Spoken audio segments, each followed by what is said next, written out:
Welcome back to Survivor Connoisseur. Versus amateur, even I'm though we Derek. started off with amateur and we changed it to connoisseur first, but whatever. You know what? It just rolls off the tongue. Does it? Kind of. I don't Actually, it know. does. It does. They're Connoisseur both versus kind of amateur. ugly. They're both like ugly words. Well, because they're Um, French. oh, not too much. I wish I Sorry, knew Mami how to, Wata. I knew I wish I knew how to say that in French because then I would just pull it out. But Duolingo only does so much. hmm I'm Derek. I am the connoisseur. And I'm Matthew, of course, the amateur. And today we're going to be talking about the third season of Survivor ever in the US, Survivor Africa, which premiered on October 11th, 2001, and finished in January of 2002. So I was three. I No, was, four. Four.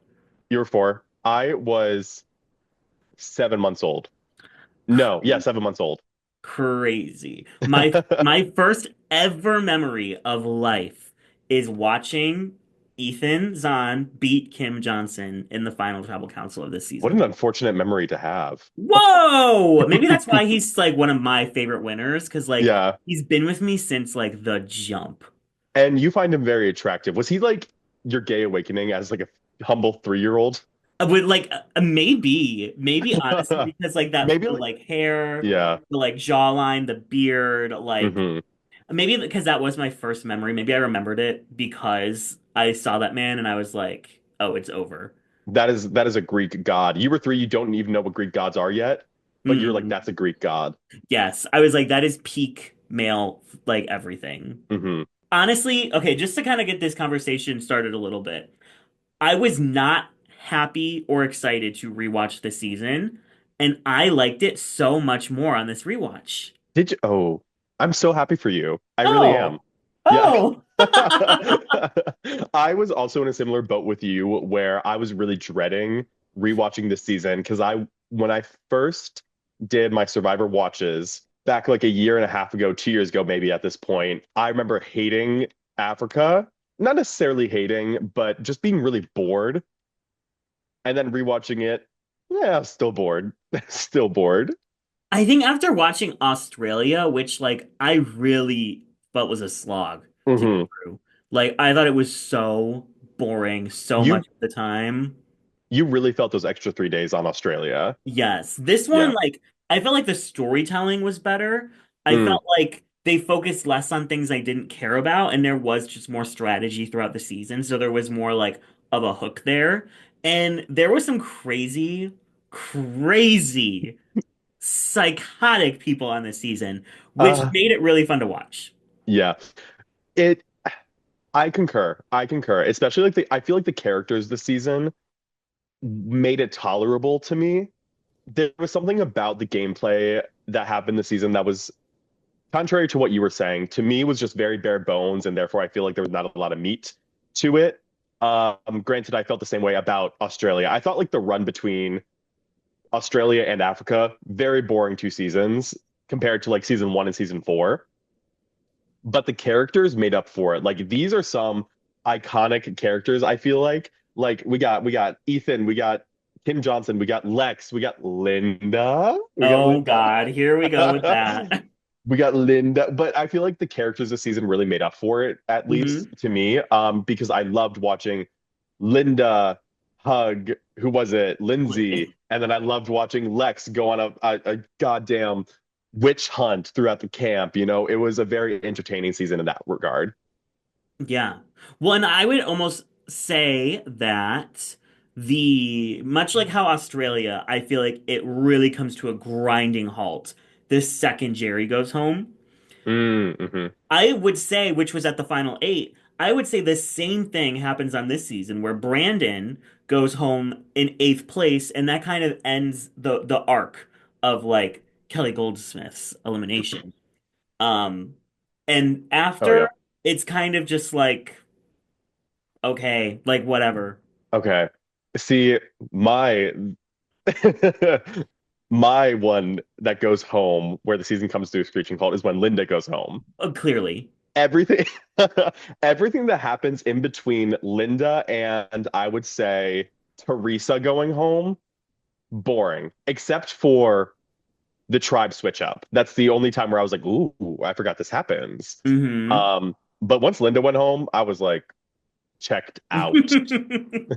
I disagree. I think that while the youngs versus the olds on original Samburu was super interesting and I think cut too short, then you have the tribe swap. Then you Hmm. have the merge. Then you have Lex on the witch hunt. Then you have like everything going on with Brandon. And I found all of those storylines to be really interesting, Yeah. intriguing. Yeah, definitely. I concur with you there. Still have to say about that.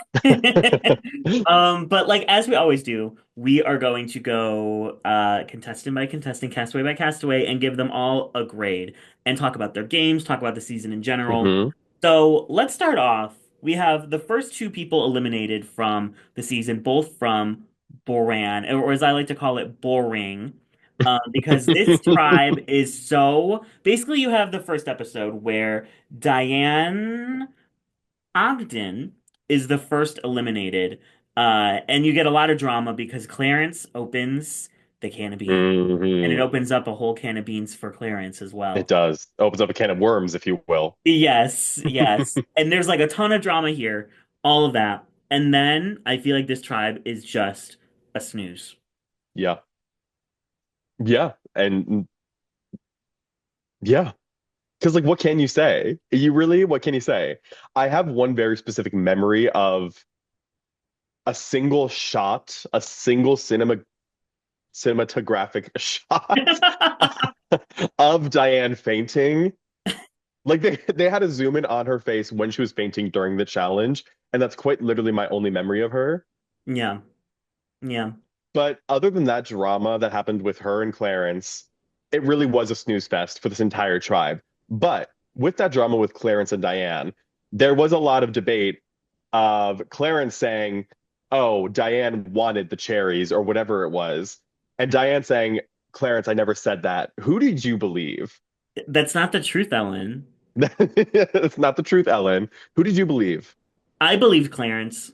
I Mm, just like I don't know, because she took so long to say anything. Like Clarence was like spinning this tale, yeah. and like explaining everything that was happening. She was, feeling ill, and I wanted to take care of her. And she's like, "Well, maybe we could open up one measly can of cherries. I'm so very weak." Please, sir, can I have some more? Yes.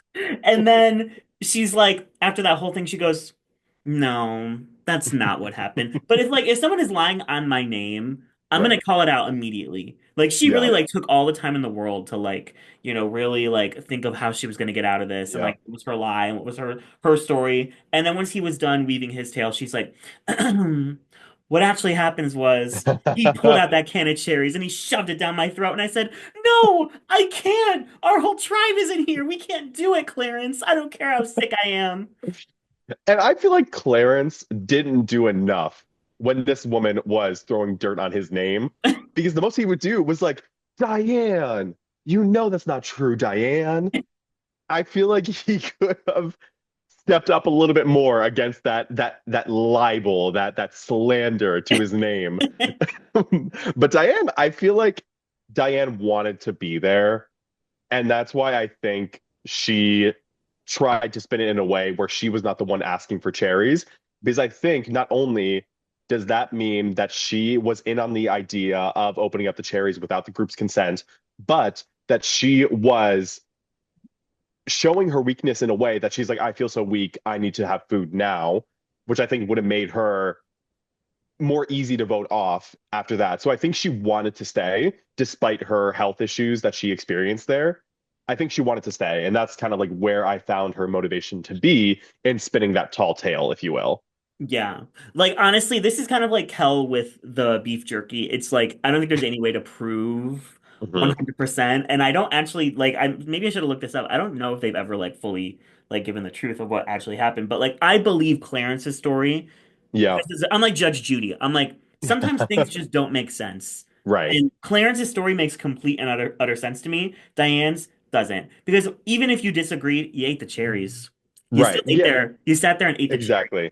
But I did just find that Diane apparently was invited for Blood versus Water. So That's crazy. Yeah, good for her, I guess. Maybe I she still has don't like a know who really she. like famous daughter or something, or like an Olympic athlete No, son or it's something. yeah, it said her son Alex wanted to do it with her, but she declined the offer. I mean, I do not know who's on Blood versus Water, but actually I do know. I know one person who's on Blood versus Water, but who? I know Tina's on Blood versus Water. But I do not know who's on, but that would have been kind of like a funny casting. Not a funny casting, but kind of chaotic, unhinged casting. Like the first out of Survivor Africa, you want her on Well, Blood versus Water? Like you better work. and there's some like crazy casting on that season, but Mhm. like that would have been even crazier. And Yeah. like, listen, no shade to Miss Diane, but like you could barely make it 3 days when you're 42. Like, what do you think you were gonna do when you're in like 60? True. However, however, when was Blood versus Water? What season was that? Number. 27? Oh, never mind. What where did they film that one? No. Caramoan, maybe? Okay. I was thinking it might have been a Fiji one. It might have been like when they started doing Fiji full No, time. not So I was yet. thinking like, oh, maybe that's like easier than like the Australian outback. No, sorry, we're in Africa. Maybe like in the wilds of Africa. I don't know, but maybe she was built different. It's been 20 years, or I guess it would have been True. like She 10 could have years at gone on that like a point. fitness journey or something. Right. We don't Right. know. I don't know nothing about her, so maybe she would Yeah. have eaten Blood versus Water. Yeah. Giving like Diana grade, I think I'm gonna give her like a D Hmm. because I'll give her a D minus because like we almost never saw her. She didn't really seem to make any bonds. And she just got sick and then they voted her out. Yeah, I'm gonna go D minus as well because, like I said, I think she wanted to stay and she tried to stay, and I appreciate that effort. It just she sucked. Yeah. Yeah. And Sorry, does that mean well, cut that and out? like the story of like early Boran versus the story of like early Samuru is like Samuru is like it is like survival of the fittest. It is like old versus young. Like it is Yeah. fighting. It is warfare. And then Boran is like half our people are either sick or horrible at challenges. So Yeah. we're just gonna cut it off that way, which is a much like less exciting storyline in Yeah. the beginning. Um, Yeah, true. But once you weed out all the sick people, I do think it gets very interesting from there on out. except they never vote anyone else out pre-jury. So it's kind of just like, okay, Well, they do. Okay, I guess they do, but because like when does like the switch happen? What, episode four? episode 5. Episode five? Like I feel like there's still like those kind of stragglers from Boron that have are now Samburu, sure. But I don't know. Well, because they get rid of Jesse in episode 2, and True. then Kim Johnson is like the next weakest. Yes. And if they were to have gone to another tribal, she would have gone home, which would have been sad. Yes. None of them wanted to do it. But they Hmm. never went to another tribal as that version of Boran. So, like, they were just picking off Samburus then. Yeah. Yeah. But well, and it's funny because like Boran is boring because these people are mostly like these are all like lovely people. You know what I mean? Like Yeah. they're all like very Yeah. nice. They're very cool. Like sure, Lex is like, a little crazy, but like they're all like But he's not crazy until like episode seven. yes, they all are just like very Yeah. nice people. Whereas like Yeah. Samburu, like everyone on that tribe except for Teresa is horrible and Hmm. terrible in completely different ways. What a great this season is actively insane. They are Yes. just insane people. They actually really cast the season for those crazy out of left field people that come out of nowhere and just like really cause chaos. And I really like that a lot. And then they trap them all together on one tribe. Yes. Yes. And we saw what happened. But yeah, Jesse goes home second, and there's really not a ton to say. She got sick. Yeah. She was just starting to feel better. She was kind of also mean. Like Ethan was like, "Hey, do you want any food?" And she's like, "No." And he's Yeah. like, "Okay, just trying to help." Right. Yeah. I wrote nothing down for Jesse. I have not a single word on this page for Jesse in my Same, notes. same. I do want to say I loved her sunglasses. She Oh, she had was cunty cunty. sunglasses. She was Yes, cunty. yes, However, with that being said, her sunglasses ate, but a cab. yeah. Yeah. Although she is stunning. Like she is, Hmm. and when you see her, like off the show, I'm like, oh my gosh, like she is so pretty. But I'm gonna give her honestly an F. Like F. Yeah. F. A cab. F. Sorry, Jesse, but you get Mhm. nothing. So now we can talk about the fun tribe, which is Samburu, which has four older people and four younger people, and features something that Matthew and I have talked about a lot over the past year and a half of our Survivor experience together. Someone that Matthew has like idolized, someone that Matthew has like shaped his world around, and that is the Linda Spencer. But we have to get through Carl first. Well, I just want you to, I want to give you your time first to just like talk I about Linda. love Linda Spencer like nobody else in this world can. This is I want her back for every single season that could ever possibly happen.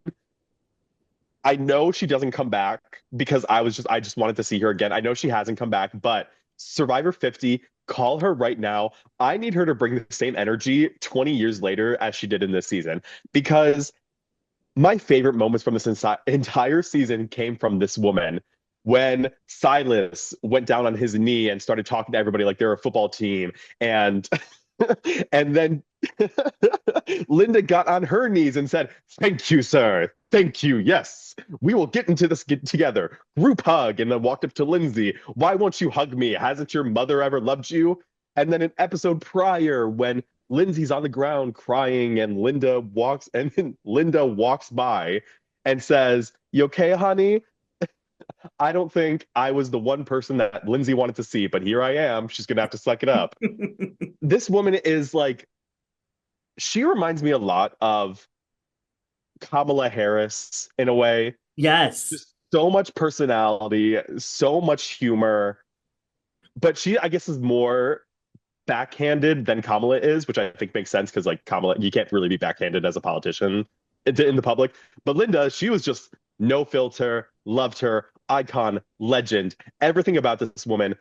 Her doing the drink of the cow's blood and then just like screaming in Jeff Probst's face after she drinks it. Like everything about this woman is perfection. She's getting a D minus, but we'll get to that when we like actually get to her section. But I love this woman. She made this tribe bearable to me.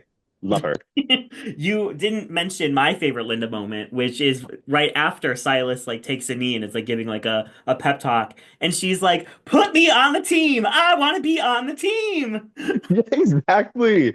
Exactly. She's just so funny. I have so many notes about Linda when we get to her section, but just the collection of quotes, it feels like slam poetry. Just a collection of quotes that I pulled from her, where she's like, "Thank you. Did your mama never hug ya? I think I was the last person Lizzie wanted to see. Oh, and my personal favorite, um, this only hits as hard after the fact, given recent circumstances that I don't think we will be mentioning with the podcast out of respect and out of civility. But when she was talking about Silas, there's a confessional where she says, "There's something not quite right with that boy." And No, she was onto something. I And she was onto also wrote something. that down. I was like, Did she you? was onto him Yep. 20 years early. Yep. Yep. So she's an icon. She's a legend. And we will get to her. Yes. So there's his moment for Linda. But the rest of the tribe is, I would say, just as crazy. There's not a normal human being on Mm-mm. this tribe. The closest is probably Kim Powers. Um, Yeah. but she's kind of like made more crazy by just like the people around her, if that makes sense. She Yeah. kind of mellows out like later in the season, but you have the four young people of Lindsey and Kim and Brandon and Silas, and then you have the four older people of Frank and Carl and Linda. And Hmm. T Bird motherfucking Cooper, Queen Mother. Love T-Bird. Um, T-Bird and Linda, they were like up there for me. Like love them boots. yes, In yes, that tribe. In that tribe. yes. So and it is immediately like basically from the jump, it is the lazy young people versus the old people that want to wake up at 6 a.m. and get Hmm. everything done. Yep. And they just keep clashing. And I would say that like some episodes I'm siding with the younger people, some episodes I'm siding with the older people. It's they're all horrible. They're all not Yeah. great people in this season. Hmm. And I really loved, especially when we get down to it. once the younger people kind of take the reins of the camp after they vote out Carl first, and the younger people now have the majority on the camp, I really enjoyed how petty the older group was because they were like, well, if they're just gonna vote us off, we're not even gonna try around camp. And my personal favorite, going along the lines of Linda, is when they had the tree mail after all the younger kids were sleeping in, and then Linda had the tree mail for like 2 hours after she had woken up. She had the tree mail in her hand, and then she walked up to the younger group and woke them up and said, "Hey guys, sorry to wake you, but we have mail, and you have 30 minutes to get ready." It was just so petty. I enjoyed just how offstandish both sides were. It was just good reality TV drama that I really enjoyed. But yeah, Yeah, I mean the four older people, like you have Linda, who is just like she's like a wind-up toy. You know what I mean? Like she's like bursting with energy. yes. You have Frank, Thank who you. I want to be on the team. one of the quotes I wrote down for Frank, who is this like, military, straight-laced, like regimented man, a Republican man. Um, he said, and I think this was in the premiere, or maybe the second episode, he said, I was in the American branch of freedom. Yes, that was in the premiere. I wrote that down too. And that just immediately you're like, I know exactly who this Yes. man is. You want to know what a better quote of his is that I Mm, actually highlighted on my mm. notes? This is after the merge. This is like in the merge. Yes, is it the This is in the game? merge. It's the game. It's in the merge after they're all celebrating and they play Never Have I Ever. And it gets to Frank. And you have to say something that you never have done. And he says, "Never have I ever broken the integrity of a handshake." Well, because you had T-Bird, who's like, never have I ever had sex on an airplane. Ooh, yes, I did. I'm like, you better work, bitch. And then Yep. goes right to Frank. Never have I ever broken the honor of a handshake. It's just something I couldn't do. And they're like, nice. Yeah, no, Yeah. that's awesome. Oh my God. I think Kim Powers, she said in response, she's like, "That's a good one. That's a good one." Yep. Yep. Yeah. We needed Linda Because there because she would have been like, "What? Yes, me yes, too." it reminds me of like those Family Feud memes where Yes. like somebody says the most out of left field answer and they're like, "Good answer, good answer, Hmm, good answer." hmm. It could be RuPaul saying, it could be RuPaul saying, batting her eyelashes like a whore, and Michelle Visage is like, "Good answer, good answer." Yep, No, that is one of my favorite. Like, that is a top tier Survivor moment ever for me. I yep, love that moment. And I'm glad that Frank made it as far as he did. Because, like, imagine, like, how boring it would have been if, like, Carl and Frank got right, switched. Like, right, I don't fucking care about Carl. We needed Frank on this right. season.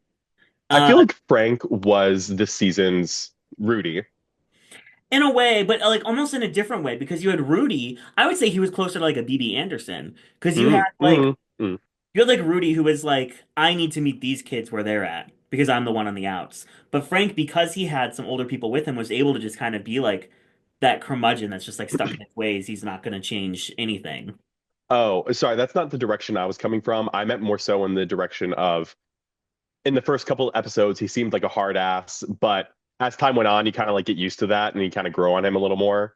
Yeah. That's kind of like how Rudy was. Like he was kind of a hard ass in the Yeah. first No, couple you got, episodes, yeah. but as time, that's kind of like a Yeah. No, I character see that. I see that. feature. Yeah. Um, so yeah, you have Frank, you have Linda, you have T-Bird, who is like the nicest human to ever step foot on this planet. She's this Hmm. little, like, honestly, she's this like soft-spoken woman from where is she Yes. again? I think Georgia. Georgia? I think so. I think Atlanta. Yes, from Atlanta. Jackson, Georgia. Excuse me.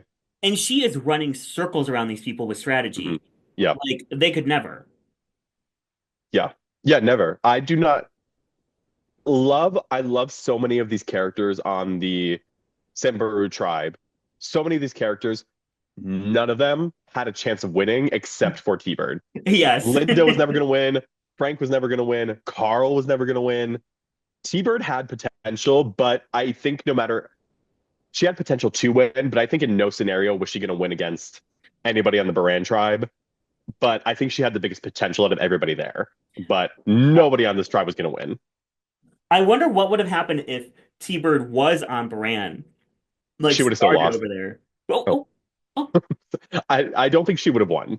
I No, don't. it would have been hard to break that like threesome of Lex Yeah. and Ethan. But Yeah. um, it was honestly one of my favorite parts of this season is watching T-Bird basically from the jump, like play from the bottom. Like Yeah. she's Yeah. always Yeah. on the bottom, but she always comes out on top somehow. Yeah. Yeah. So, and then the second person to go home, or sorry, the third person to go home this season, the first from this tribe, is Carl, who is a rich doctor who talks about his many cars in a scene that is so funny to me because he's like, I'm not telling you what I drive. And Lindsay's like, a Porsche. And he's like, yeah. Yes. And then Brandon's like, a Mercedes. He's like, hmm I got two of those. Yeah. It opens the entire floodgates for him to flaunt how much money he has. I think he says out loud that he's a millionaire already. Yeah. And It's it's like, girl, what did you show up for? You had to have been smarter than this. it's What is just he talking yeah. about? It's like easy pickings then. It's like okay, Right. there's our reason. Because like Carl, what's his name? Carl Bilancione, I was gonna say it's DDS. Italian. You should get it. Yeah. Carl Bilancione, comma, DDS, the dentist. He's got all this money in the world, and he's like, yeah, I'm gonna go compete on a show for $1 million, even though I already have all this money, and I'm gonna flaunt the money that I already have. Girl, Yeah. grow up. Yeah, it's like Liz on 46 when she's like, "Yeah, I own like 30 businesses. I'm a millionaire." She's the one who was Oh, was like, Liz the Red Robin one? "Yeah." I'm pissed. Oh yeah, yeah, yeah. I forgot about that. Yeah, yeah, It's like, girl, like you are never winning. Never. yeah. Once you say that, you're never gonna win this. No. But Carl, I feel like he was the most of a flop on this tribe. He really did horrible. I'm gonna give him an F. But I do want to say on his elimination, he had a quote that I found very funny when he said, the generation gap.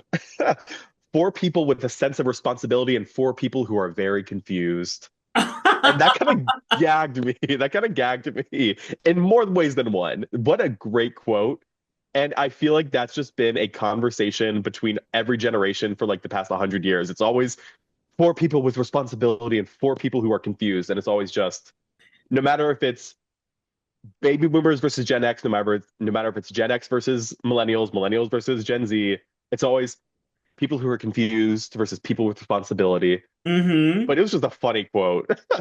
Well, and it's crazy to think about like how long Survivor's been on because they keep mentioning that like the four young people are all Gen X, Mhm. and in Survivor Millennials versus Gen X, the Gen Xers are like the old people. Yeah, So yeah. like it like totally like flips around. Funny how time works like that. When is the millennial versus Gen Z season? That Hello. would be too. That'd be wild. I want to see Baby Boomers versus Gen Alpha. Girl, where are the baby boomers? Are there going to be any left? Yeah, Carl, it's a 4-4 tie, and it comes down to Oh, it was a answering tie. I trivia forgot. questions, which is kind of like, okay, like it's not the most exciting thing to watch. Right. Lindsey gets the questions right, and Carl does not, and Carl is sent home. hmm And then they lose the next challenge, in which we lose. So sorry, Matthew. We lose Linda Spencer. Linda could have been big. She could have been huge. She should have been huge. Her going home fourth, a travesty. Yeah, yeah. Bring her back. This episode's funny because the way that ties were broken back then is by pass votes. Yes. So the four young people make a proposition to the older people, like, "Hey, keep your votes on Lindsay. That way we don't have hmm multiple people here with a bunch of votes. And in return, you get nothing." Nothing. And T-Bird's like, "Just tell us, like, we just want to know who you're going to be voting out. It would just Mhm. be nice to know." And they're like, Yes. "Can't do that. Can't do it." See, exactly. And I loved the bitterness and pettiness of all three of the older generation to vote for Silas. I do love that. However, if I were them, I would have gone the extra mile and I would have voted one person for Silas, one person for who's left, Kim Powers. Hmm. I would have dropped at least one vote for each of them. So like, Linda votes for Silas, Frank votes for Kim Powers, and then whatnot. And then Lindsay has all of her votes that she'd already had. Right. So everybody has at least one vote. That's how petty I would have been in that situation. Everybody gets a vote now. And They so would if you're have ever in a tiebreaker down the line, you are going home. they would have lost their minds. Yeah, yeah. Like And going that's the nuts goal. on these people. That was the goal. Yeah. And so that's why I put in my notes Linda voting for Silas, icon and legend. Just she is the moment. Like she and the thing about hers too is like that she spearheads the pettiness. She She does. is she is so petty out of all of them, and I love her for it. Uh, yeah, that's it. Ahead of her time. Unbothered icon, I Yes. say. What grade would you give Linda? I think I'd give her like a D.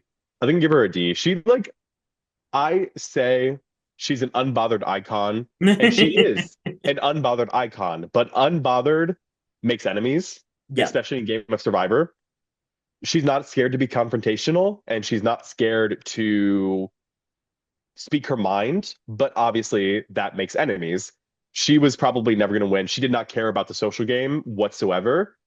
And so I think that kind of brings her score down to a D for me.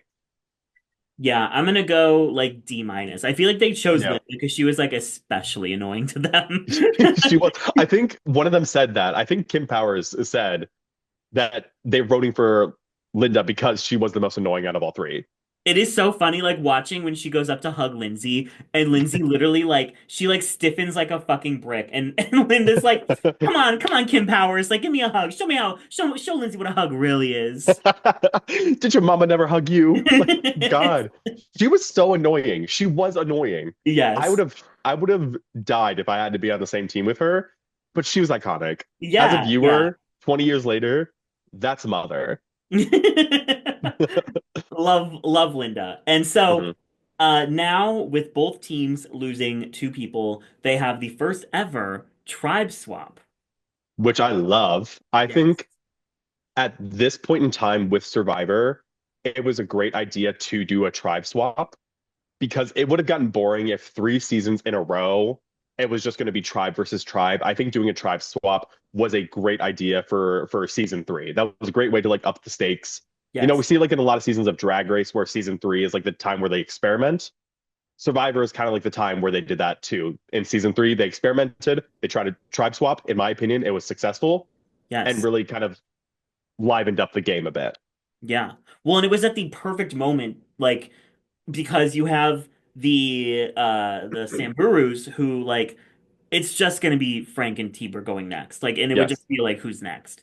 But then at Boran, like you had like the sick people gone and like Kim would have been next, but Kim was also like in with like it would have just been like a clear elimination. But by switching Yes. everything up, it like threw everything out the window and like we got two Exactly. really unexpected boots based on what would have happened if this didn't happen. Yes. Because I think in this scenario, Silas would have made it a lot further Yeah. if he did not. I think Silas probably would have made like top five, top six, top five if he did Dang. not switch, if he did not swap tribes. Okay. And that's not a compliment. I do not want to compliment him. I do think he would have made it further. I actually disagree. I think that Silas, and we can start talking about Silas because he's the next boot. I Yes. think Silas would have gone home when Clarence went home. Hmm. Because let's say Okay. that like they just go keep going until the merge. Let's say that like Kim Power or Kim Johnson and T-Bird go home. Frank probably joins up with the Borans, and they're Hmm. going after the most, physical member of the other group. So Silas is toast. Yeah. Derek, I gotta say, I could tell you would be really good at Survivor because you're very good at like calculating out how scenarios would work out if like in hypotheticals. And I'm just Mhm. like, Silas probably would have made like top five, but I did not think about all that. So you're like a mastermind. Well, I mean, I obviously I play Yeah. org online reality Oh, games. I forgot. I'm playing one right now that How's is that like going? super hard. Like the format is crazy, a format I've never played before. Are you And winning? right now, well, this it'll be over by the time I can put it up. There's rankings. Currently, I'm ranked number one. Oh, So, and people don't know it. So, but it's really hard. But I think by playing the games, you learn how to like look at all the pieces of on all of the things on the chessboard. What like I don't know what I'm trying to say. the pieces on the board, the pieces on the chessboard. There's like a phrase. Yeah, the pieces on the board. Yeah. Um But also, I like running scenarios because I mean, Yeah. like with my channel, I'm always like, well, if this person went home here, then this person Hmm. would be in this challenge, and then you know what I mean. So like, I Yeah. think about it And that is how Copper Top makes it to the finale. and got copper top wood. So what about it? Yeah. So, talking about Silas, who he swaps to Boran with T-Bird and Frank, which is really, really bad for him and puts him in a terrible position Hmm. because a lot of the people on Boran are older, and T-Bird and Frank are able to, really kind of bond with them, and it's pretty clear that like Silas is going home. But he Yeah. went from being like head honcho at Samburu to immediately like toast on the other Thank side. God. Yes, yes. We didn't need to see any more of him than we already saw. Like Yeah. fun character on the season because he's like a loony and he's like taking a knee and I'm like I'm gonna tell this team what we're gonna do. Like we're gonna win We're a this team. season. Yes. We're going to States. And I love I don't know like where he's from, but like I've heard other people say this too, and it's always funny to me in like movies and stuff where he's like, "Come on, damn it." Wait, what? He's from LA. I never would have guessed that. Los Angeles? Never would have guessed that. But he'll like look someone and I he's like, don't. he'll be like, "Look at me, damn it!" And I'm like, "Oh, it's giving Yeah. like drama." I'm guessing. Okay, no. Okay, so he was living in LA when he got on. Sorry. He's from Tennessee. Okay, makes sense. Yeah. Oh wait, no, I'm gonna cut that. Not to implicate the entire state of Tennessee. Yeah, yeah. And it was very fun to see Silas after being head honcho kind of squirm once he like got into the Boran tribe because you can see him trying to be like get Ethan in, trying to rope Ethan in after he showed up, mind you. He showed up 2 days ago and he's like, Ethan, your friend, I don't remember who it was they were talking about. Oh, it was Frank. Because he tried to walk up to Ethan after Frank and Ethan had established a relationship once they did the tribe swap. And he walked up to Frank and, or sorry, he walked up to Ethan and said, listen, Ethan, Frank, he's kind of a horrible guy. He treated us all. He was really trying to like, slither his way in there. And he was getting all sneaky. And because it's Silas, I'm like, shut up, go home. Who cares? Yeah. I don't even. If it was anybody else trying to slither in, I'd be like, yes, you better work. But Silas, I'm like, get out of here, Well, because get you have out. you have like T-Bird and Silas who are both trying to do the same thing, and Yeah, T-Bird is so successful and Silas is so not. And part of it is that Silas, like Ethan is like, maybe the move here is to go for Clarence, like he's trying to yeah, give him like a fake plan, whatever. And Silas is like, no, listen to me, damn it. We gotta do Frank. And it's like you are at the bottom. You can't be right, barking orders at the person at the top. exactly. Because I feel like Silas, more than anything, I was bewildered and shocked at the audacity. The Yeah. audacity, because this also reminded me of before the swap when he was asking the older generation to vote for Lindsey. He had been playing in their face for 3 episodes in a row and had the nerve to ask them for favors. That's how I Hmm. felt once he moved to the other tribe. Yeah. And he had the nerve, the audacity to say, like, no, this is the plan we're doing. Girl, you are the outsider. You are the one who needs to abide to our rules because you are assimilating with us. Yeah. Don't try it. Yeah, and like great move on because right now I would say like the movers and the shakers on this team are Ethan and Kim Johnson, Yeah. who kind of take over after like Lex and Tom leave, and Yeah. they immediately are like Silas is a huge threat. We cannot like let him get further. We're willing to throw the challenge to get him out, Yes. honestly. Yeah, this is the moment where I feel like Ethan started developing as a winner. This is the moment where I Hmm. feel like is when he came forward as a main character. Kim Johnson a Yes. little less so, but this is the moment where I'm like, this is where I see Ethan's winner story arc starting. Yeah. I would agree. And I would actually argue that Kim Johnson is a pretty consistent character the entire time. Like Hmm. we see her really like, we see her perspective and her breaking down over, kind of flubbing two challenges and being like, I know I'm next out. And like Yeah, it makes you like really like feel for her because you're like, girl, yeah, you did that. There's nothing you can do now. Um, right. and but then she kind of gets this lifeline and her and Ethan become this kind of like strategic force on uh swapped Boran and they successfully vote out Silas. Hmm. I'm giving Silas a C because I do think he does have some leadership qualities that made him like, he got those four people together on his tribe. He was able to like, kind of work with the other four and Yeah. make them Put think me on the them. team. Put me on the team. I want to be on the Thank team. thank you. But his hubris was his undoing. His hubris, please. Not his fatal flaw. In the fable of, in the It's epic like the that fable of it is. the classics of old, the tale of Icarus, as it were. Silas F. I mean, person F. Game, I'd give him like a C. F, F, F, all around.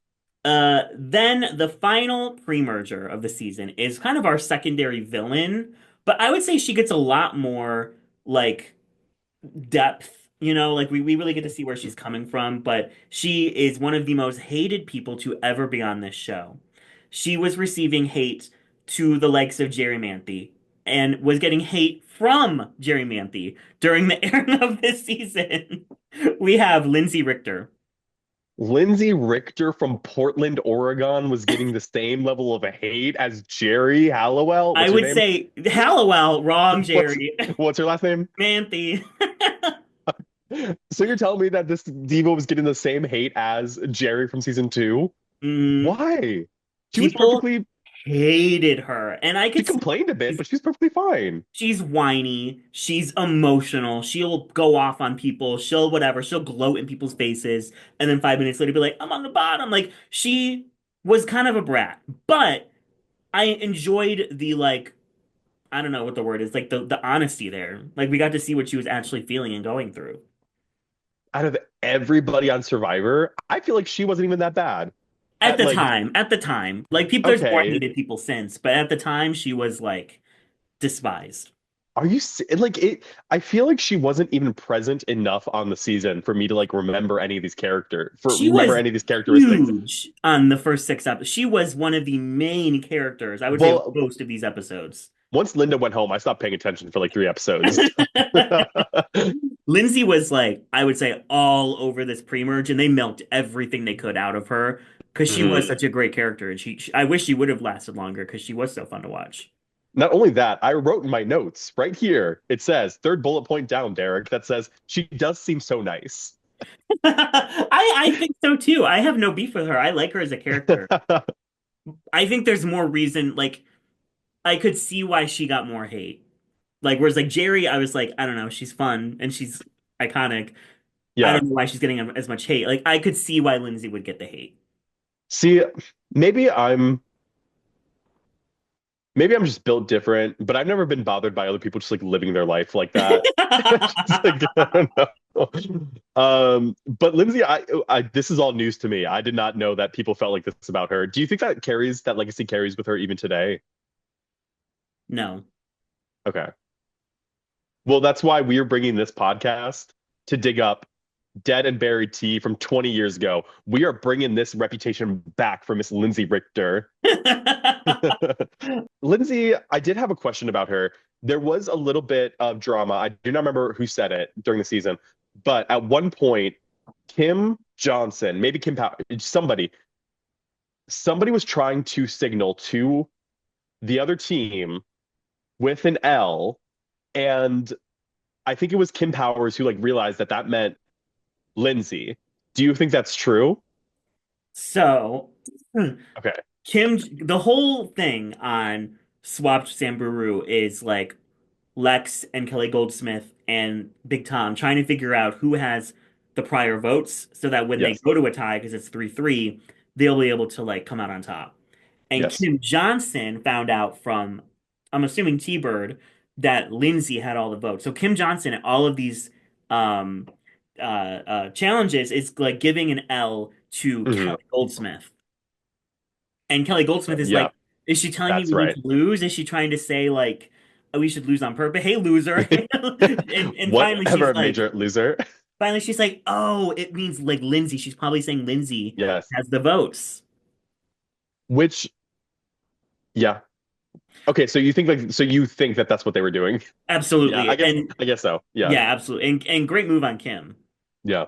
Yeah, for sure. Like that I feel like was Kim's that was her first moment to me, Hmm.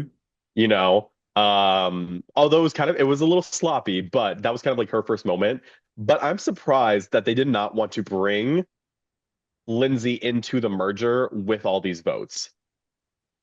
Especially when Lindsay's going up to Kelly and saying, "I'll vote out Brandon. Like, I Right. don't care. I want to stay." I don't Yeah, think she would have gone through with it because, like, morals or whatever. sure. But like, I don't know why that wasn't a more enticing option.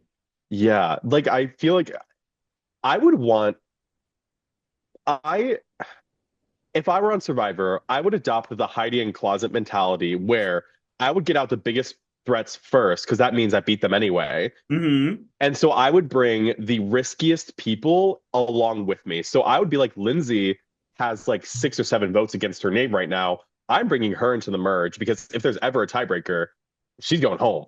You know, Yeah. I would run that risk. That's like the risk I would be willing to take. And so I'm surprised that she didn't make it into the merge. I'm surprised that people didn't want to bring her into the merge with that Yeah. knowledge in mind. Well, and especially like I guess like the idea of like goats hasn't been invented yet, but like everyone who said goats is like What does that mean? when you drag someone to the end who you know won't win. They call them goats? Hmm. That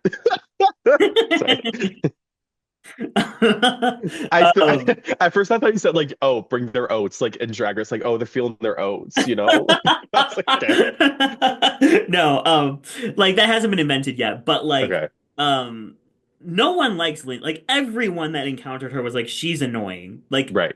quite literally everybody. So like that would be someone who I guess in modern day you would want to bring with you because it's like no one's gonna vote for this bitch. But I would have loved to see more of her. I would give her game a D because while Mm, I think that she somewhat had the right instincts to like I need to flip on Brandon if I want to yes. stay or like whatever. She was just so emotional that Hmm. she was not able to like see these things through or like Yeah. not like do them without also not like making everyone else like annoyed with her. Yeah, I thought the same thing. I thought she tried to save herself last minute. She really did put some effort in there last minute, trying to flip on Brandon, but she was very sloppy with it, I thought, where Hmm. she like walked up to everybody in the tribe and she's like, I'm willing to vote Brandon. I'm willing to vote Brandon. I'm willing to vote Brandon. And she talked to everybody around her to the point that it got to Brandon's ears. She was very sloppy, but she did try last minute. So I respect that a little bit. Yeah. I'll give her a D. It's all arbitrary. I'll give her a D. Great character on the season. Yeah. And also shout out to Kelly Goldsmith, who really becomes like a fun person to watch once the swap happens. She's pretty quiet on original Boran, but once she's kind of like the middleman and she's like trying to get in with Lindsay and Kim, and Yeah. she's like, also working with Lex and Tom, and we're seeing those early signs of like her and Lex's relationship blowing up. Yes. She's like, Lex is annoying. Uh, Yes. I love Kelly Goldsmith. Yes. It felt like Kelly had a peak of like 2 episodes where there was like Hmm. all of a sudden 2 episodes. Kelly was like the talking head of the season. She was the one having all these confessionals, and then she just got sent home too Ugh. early. Like I feel like all of a sudden she blew up and then was gone before like we even realized what happened, you know? But we'll Hmm. get to her. Yeah. Yeah, we will. Okay, so pre-merge over. We have our Yep. merge. We have our top 10. Uh, Yeah. and they do that challenge where they like have to hold their hand above their head and basically keep a thing of water. And it comes Yep. down to T-Bird and Clarence. Yeah. And neither of them want to budge. They're up there for 6 hours. And Clarence Yeah. is trying everything to get this bitch to drop her hand, and she refuses, and he finally loses. And T-Bird wins the first immunity of the season, which I Yep. just found super iconic. I concur. And during this whole challenge, T-Bird, when she had her hand up, I gotta say, body T. Like her body was Yes, so T during that. yes. And she was like, and I'm gonna say this about another challenge that happens later with another contestant, but she was there stiff as a statue. She was not moving. She had that challenge on lock. And it was so funny watching Clarence squirm and try to get balance and try to keep her, like he was really struggling with that because he knew he was going home. Yeah, He knew he needed this immunity. I don't think T-Bird needed it, but I think she wanted to make sure that Clarence was going home. yeah. Well, because literally the entire time, like she's trying to focus, and he's like, "Psst, bird, rock paper scissors," and finally she's like, "Fine." And when he loses rock, paper, scissors, you could see there was a moment of hesitation where he was like thinking about going back on his promise, Hmm. where he's like, actually, I'm not going to do that. But And then he's it like, was, "Fine, I'll eat the Cobb salad that was left for me and a Mountain Dew." if you're in one of these challenges that makes you wait for hours and hours and hours, what food would be your breaking point? What would be the food that would make you give up? Um, Something sweet. Like Okay. like I would get naked for chocolate and peanut butter. Who did that? There's somebody who did that. Jenna and Heidi in the Amazon. Oh, The Amazon. Yeah, season Did I 6. watch that season? Yes. Yeah, no, I've for yeah, I would Yeah. absolutely. Although I Yeah. don't know, something that rich and no water. Right, right. Like I would get down and dirty. I would quit for a peanut butter and jelly sandwich, Oh. but just peanut butter and chocolate because it's just like so coarse Yeah. and dry when Yeah. I already had no water. Like I'm Yeah. not doing it for that, you know what I mean? But Yeah. if there's like some jelly in there to help I would do like wet it a bit. Yep. fudge Uh-huh. candy, like just a bowl of candy, like something Hmm. like that I would do. Or like Yep. a huge Reese's cup. Right. I don't know if I would even do a Reese's cup, but I feel like I would do some sweets and Hmm. then I would do I'm trying to think. I would do like really greasy like fried chicken, I feel like. Oh yeah. Well, I don't know You the know, grease. You want to be shitting that out? I don't know. I never had to live in this situation, Derek. But I would do like Cane's chicken fingers with the cane Canes. sauce. I would give up for that. I think I would give up for that as long as they included the toast and a drink. Okay. But yeah, An yeah. Applebee's burger, it'd be over for me. Liz, was it Applebee's or was it Red Robin? No, it was Applebee's, and honestly, I understood. I understood Yes. exactly where that fury came from because I felt it. I'm pissed. Shout out Q. Shout out Q for that one. So the first boot at the merge, the last person before the jury starts is Clarence. And how do you feel about Clarence? Give me your whole vibe. I think I did not write anything for him, by the way. I think he's a very attractive man. He's a very attractive man. Hmm. I think he floundered a lot. Like he had that moment of with the cherries, and then he had this moment before getting eliminated with T-Bird where he just flounders a lot. Um, yeah, yeah, he seems like a very interesting character. It's very attractive, and yeah. Yeah, I do you feel like they were unproportionately angry at Clarence Oh, for yes. the cherries. Yes, I'm going to say this. In a lot of these early seasons, there have been a substantial amount of examples of people of color on these tribes getting a disproportionate amount of hate from their fellow contestants that would not be extended to other white contestants, other white competitors that they had to compete with. And I feel like Clarence is one of those examples. I think it happened with Jervis on season one a bit. I think it happened with Sean and Visepia on Marquesas. Sean especially it happened. But I think a lot in these early seasons, we see a lot of disproportionate disdain for these people of color in these early seasons. That if I'd say if Tom had been the person to give Diana Cherry in that first day, it would not have blown up as much as it did with Clarence, is my point. Yeah. We kind of see that a lot happen in these early seasons with these contestants of color, and it's very unfortunate. And that's kind of the pattern I've noticed in these first couple of seasons that I've watched.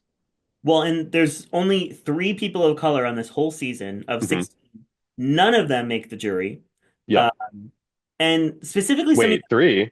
Clarence, Linda. and Jesse. Oh, Jesse. Yeah, yeah. Okay. Um, it's something that really was like, this is too far. Is Tom literally said, "I'll shoot you right now." Yes.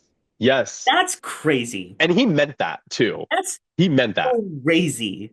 Yeah. Cherry. Yeah. over cherries, over there were cherries left in the tin, mind you, too. Yes. So I understand the frustration of making a decision without the group, especially in these early days, especially in the first day of opening up a can without consulting the group.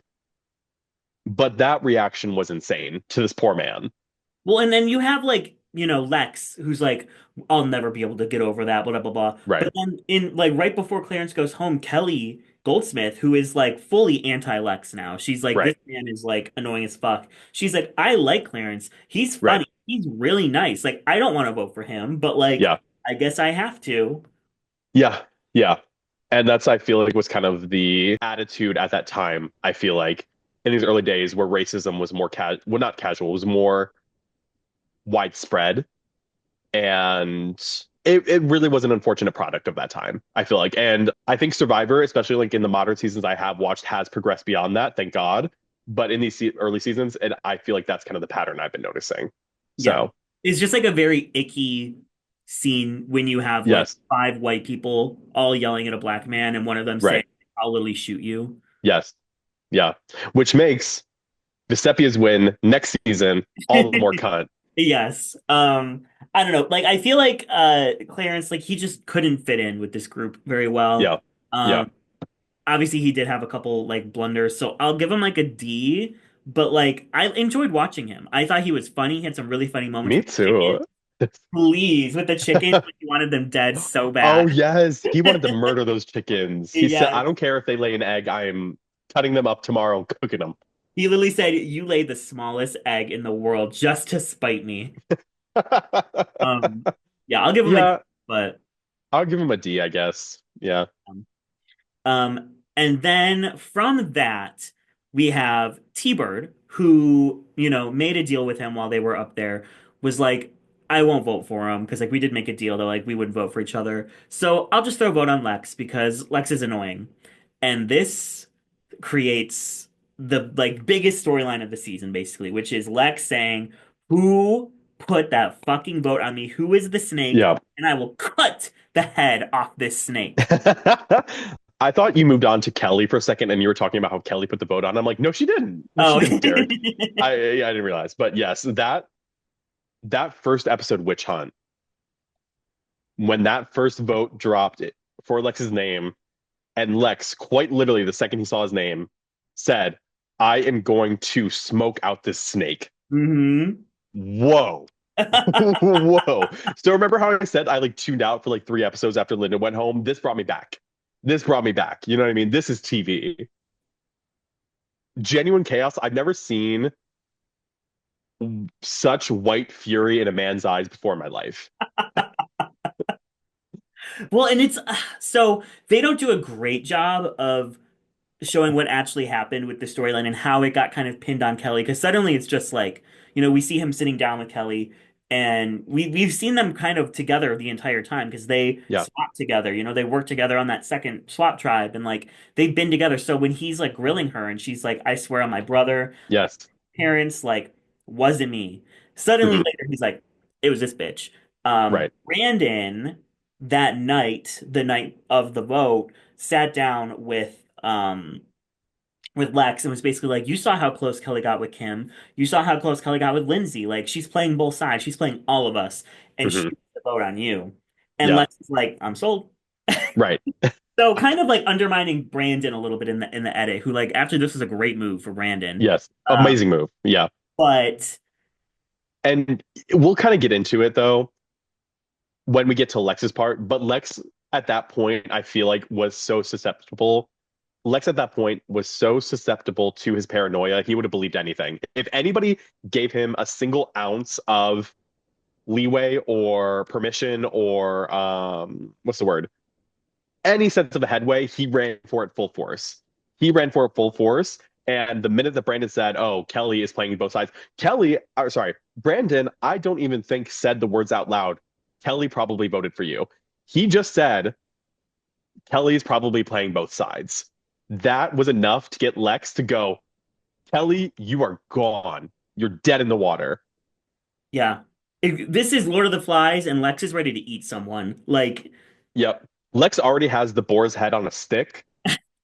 30 meters away to the east of the tribe, and it's Kelly's head.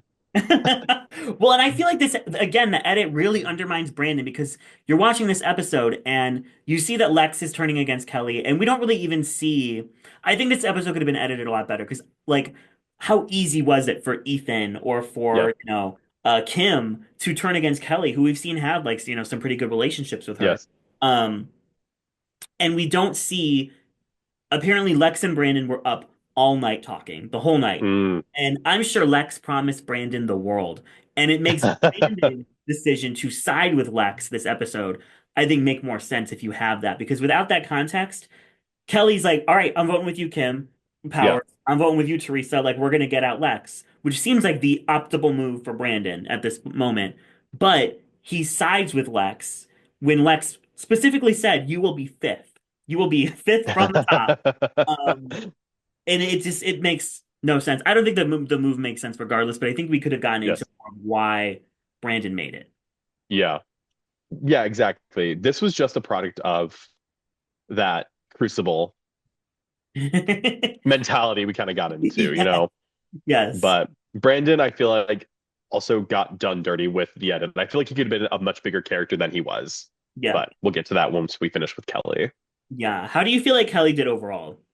She did horrible. Like she didn't do good. She didn't do anything. But her confessionals, golden. Golden.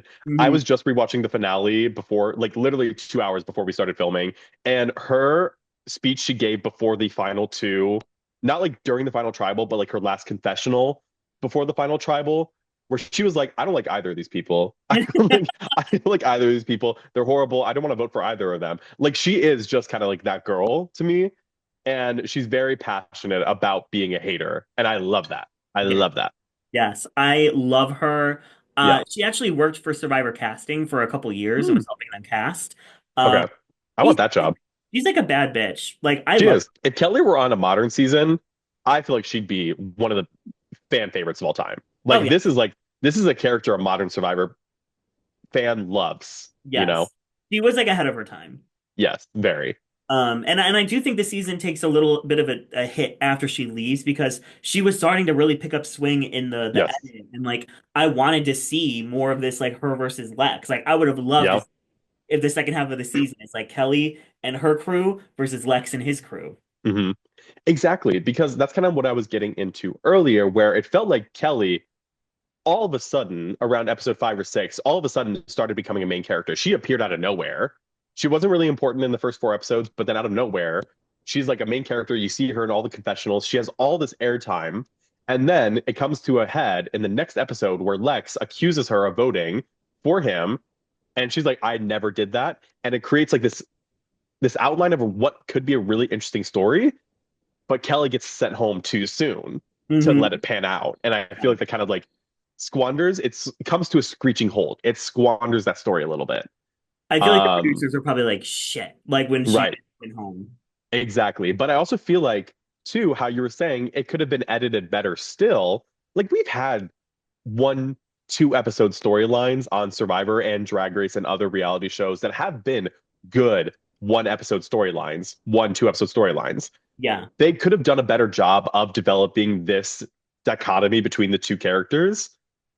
Rather, it felt abrupt and kind of came out of nowhere in a sense. Well, and Yeah. so much of this of her boot episode is given to Ethan and Lex on the reward where they Yes. go to the Kenyan village and like, hang out with all of the locals and are like trading out, trading items and stuff, which was like 15 minutes long. So long. And I'm so glad you brought this up. I'm so glad you brought this up. In Ethan's notes, I this reward challenge, crazy. It pissed me off in a sense. It was lovely. It was lovely seeing all these local people, in their city, in their little town. It was lovely seeing all of them. It was lovely seeing Lex and Ethan go out and do some trading. If I were them, I would be pissed. I'd be pissed if you tell me that the reward for my challenge after surviving 21 days, no food, no water, and you tell me my reward is to go grocery shopping. They had a meal while they were there. They got some French They did have fries. they had a meal, they had some French fries that gave Lex diarrhea or whoever it was, Ethan had Ethan diarrhea. diarrhea. But you're telling me I finally win a reward challenge. 21 days, no food, no water, and I have to go run errands? Don't piss me off. Do you want me to pick up the dry cleaning? Do you want me to drive grandma to her doctor's appointment too? Like, what are you like, what? At least, don't piss me off like that. Don't piss me off. That is so funny. Well, and that's why you see Ethan is such a nice guy because he literally took it as such a like opportunity. You know what I Yeah. mean? He was literally like, I want to like learn the culture. I want to see like what these Yes. lives are like. Like I just want to take it all in. I'm gonna bring my good buddy Lex. Uh, Yes. and then, there's only a little bit of time left to like watch the shit unfold with Kelly. Um, Yes. I feel like Kelly, I actually don't think she played that badly because when she was on the she obviously was like she was never in danger on her original tribe. Then on the Hmm. swap tribe, she was really getting in and trying to figure out like, Oh, who was getting the votes and whatever. And she was actually setting herself up for later when she needed them. And yeah. if Brandon made the most optimal move, she could have gone further, like way further. I forgot she swapped. I forgot she swapped. Yeah, you're right. So like I really think it was just like she got outplayed by Brandon, which is Yes. unfortunate, but like how much of that is her fault? Exactly. Exactly. Sometimes we talk a lot about Survivor gameplay and how much you can calculate. Sometimes things are just out of your hands. I know, and Noodles is a Noodles. Kelly fan. Noodles loves Kelly. Noodles. That's our mascot. Let's not do that. She's have to like jump on the microphone. Um, well, and I want to give Kelly, kudos as well because she easily could have been one of those like early season people that's like, my tribe might be voting me out, but like I have to be loyal to them. Yeah, Instead, she's like, all right, I'm gonna go vote with T-Bird and Kim. right. Like she immediately was like, okay, bye. Yeah, she was willing to play both sides. It was just the loose cannon of Brandon saying Kelly is playing both sides that kind of fucked it all up. Yeah. So I would honestly give her like a B minus, but it's like close to Okay. B plus B minus. I'd give her like a C That's fair. minus. That's fair. Yeah. I love her a lot. There's probably some bias. Yes. She's one of my favorite people on the season. Lover confessionals. Yeah. Character, lovely. Yes. Then we have Brandon. So Brandon is one of the original four young Samuru contestants who I would say of all four of them has the most strategic acumen, and we see that very early on. Except I don't think we see it often enough. Yes. We never see him actually play. And I find that very frustrating because I do see like signs there of what could be a very grounded, intelligent, cunning gameplay, but we just never see it. I think Brandon, as you were kind of hinting at earlier, was a victim of the edit. I think he did not get enough screen time as he could have. Instead, his character kind of got devolved into sassy gay man that has like a slight quip in a confessional every now and then. You know what I mean? Which I love. He's that very specific niche type of early 2000s gay man from Texas that I adore. I love It's that character. gay, just bitchy gay. Yes, like very, very Dallas, Texas, very early 2000s. Probably wears an ascot in his free time. I love that.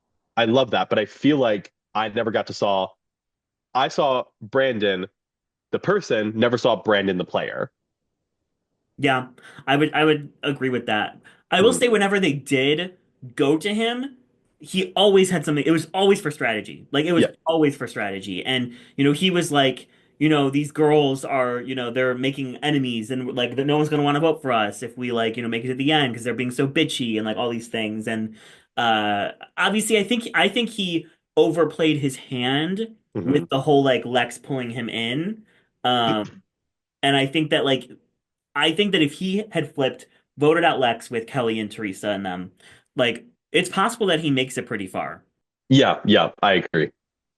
but he gets eighth. So Crazy. And he never comes back. I'm not telling you.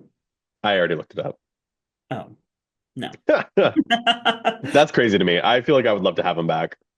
My favorite Brandon moment is when he and Frank have to go on the reward together and watch a Other movie. little dates. It is so funny because Brandon is Oh, kind of like he's a lot nicer than I thought he was. Like, Yeah, like he was, and Frank is like, this fucking queer. yeah, yeah. But you know what Frank would never do? Break the integrity of a handshake. No, He would no, respect that man. they would. Um, and I love Brandon. My favorite Brandon moment was actually right before the final tribal, where he said, "Tonight is about revenge for me." Oh my gosh. And you know what? He gagged me. He gagged me when he said he would have voted for Ethan for the final tribal. He gagged me when he said he would have until Ethan shaded him in the final tribal. Brandon voting for Ethan is quite literally the last thing I expected. Yeah, Yeah. yeah, it's wild. I would give Brandon a D because I think that he was fully the like victim of his own stupidity at that vote. Hmm. Would have done things completely differently, and he completely screwed himself in every sense of the word, and also had some bad gameplay, just like being Yeah. voted for. But I think that he had potential. Yeah. I see him on the same level as Miss Kelly Goldsmith, Wigglesworth. Goldsmith. Oh, I almost said Wigglesworth. I see him on the same level as Kelly, so I'm gonna give him like a C. What I give Kelly? Like C minus. Like yeah, I kind of see them on the same level playing field. that's fair. That's Yeah. fair.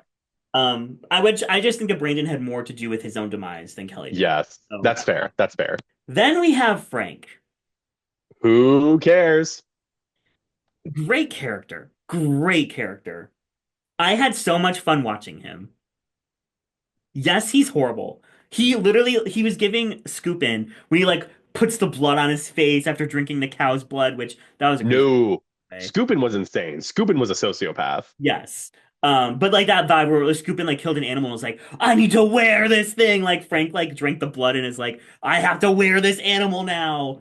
I do Um, not remember that. yeah, he like puts the blood on his face. Would you have been able to drink the cow blood? I dare I say I would have been able to until I saw Jeff Probst pour in a shot of milk. The milk in the blood, that probably has some health benefits that makes the blood less, what's the word? Less unhealthy to ingest. Coagulative. Yeah, something like that. But once he added that milk, that grossed me out. That grossed me I out so would rather much. drink it plain than with milk in it. That's what I'm saying. Like I would do it plain, but with that milk, oh, Why they showed a lot in this season. They showed animals shitting. They showed them literally stab a cow in the neck and drain the blood out. This oh. was a very intense It is. And I'm not like grossing out because I'm grossing out because I get very squeamish at like body horror. I'm like when I see Mhm. like a shot in the neck and blood pouring out, I'm like, oh no, no, no, no, no, no. I get very squeamish like that. But I feel like I would have been able to drink it. If I somehow just like told myself it was tomato juice, I'd be like, yeah, that's fine. I mean, You know it's a what I shot. mean? I literally would just like turn my brain off and do it, whatever. But Oh um, my God. But in the final one where they had them pull out like the giant glasses, no, like no. the 16-ounce And glasses, your like, girl won oh, it for the team. trust me, I did not forget. Hello. I did not forget. But she's also insane. So I would like believe her to do that. You know what I mean? Right. Yes. Yeah. Um, Um, I'm actually gagged that you said Frank is a fascinating character because he's not. He's not. I feel like when I see Frank on screen, I feel like I'm watching a Bradley Cooper movie. No charisma, no interest, nothing. I don't know. I feel like there's just so many like introspective scenes of him, like when he's like the group is all hanging out and he's like off in the corner. He's like a little loner. They're like, "Hey, come play a drinking game." He's like, Yeah. "Never breaking the honor of a handshake." And they're like, "Okay." Um, There's work to do, like yeah, like and then but you also get like moments of him like hanging out with the elephant and like, talking yeah, about his family and like carving his family. So you get like the heart of him, but also the like callous Republican vibe of him yeah. where he's like in this tirade against liberals Oh, he in had his like that boot whole episode. gun. He had like that whole Yes. gun conversation. I forgot Mhm. about that. And T-Bird had to be like, okay, all T-Bird's right, like, we're done. Frank, Frank, Frank. Frank. Yeah, Frank. Frank. I will say, like I kind of said at the beginning, I do think he kind of had that Rudy effect where kind of like that stoic army general man vibe, kind of like you kind of warm up to it after a while and it becomes Right. like a comforting sense. Like you said, I really like the moment with the elephant where he was pretending to be another animal. That was like cute, but it was just like I do not vibe with this man. I feel like Brandon in that moment where I'm like, I do not vibe with this man. I shake his hand and I would never break the integrity of a handshake. That's it. That's it. Yeah, I guess I just mean like they could have very easily just edited him as like full villain, but they Yeah, did add moments that made you like see him more as like a human, which I thought was like sure. they fleshed him out. And I think that if you're gonna have him around for as long as he stayed, like it's a good For thing.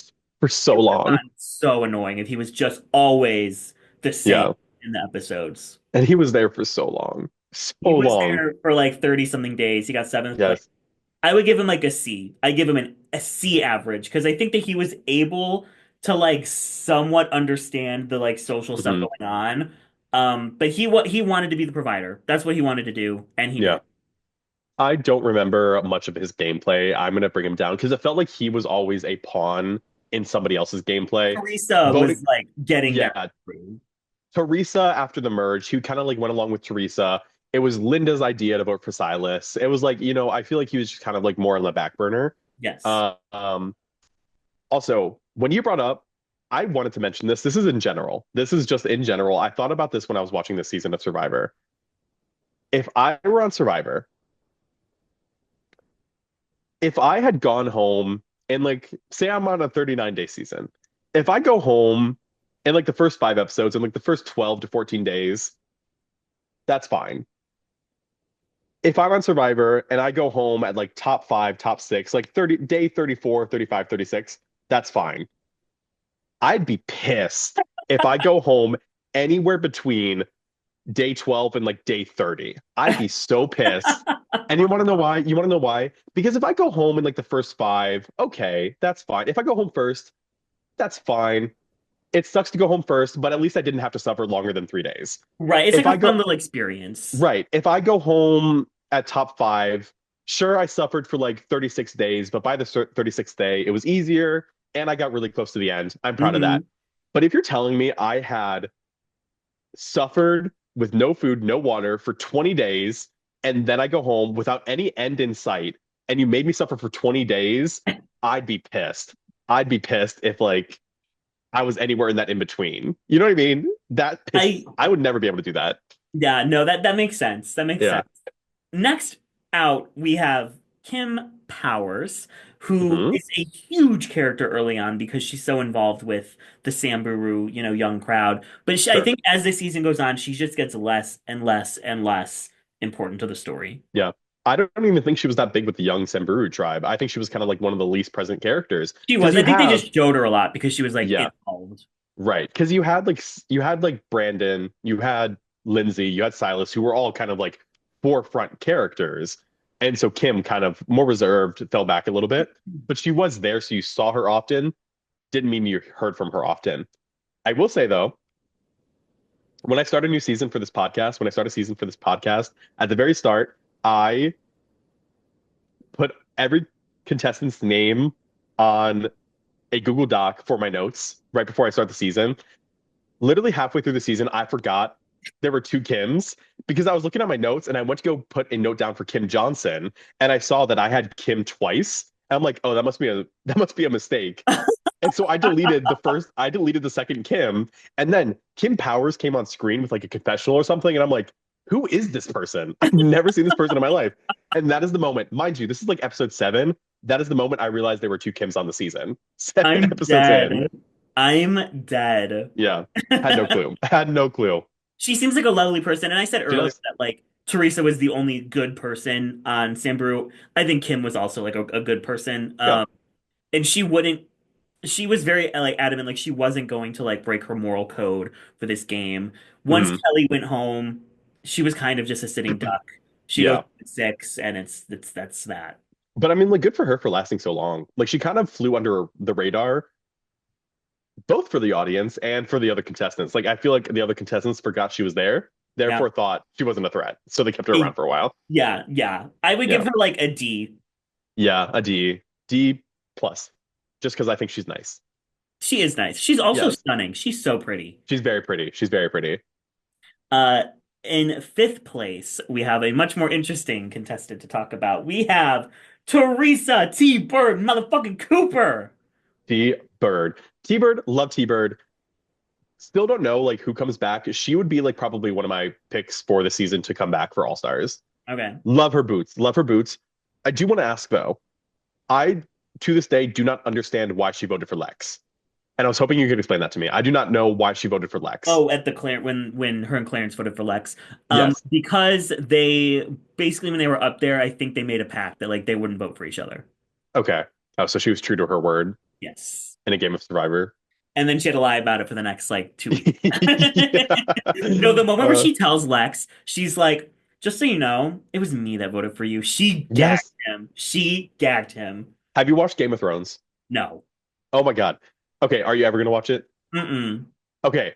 There's a scene in season 7 where there is this old woman and she gets invaded by this other army, right?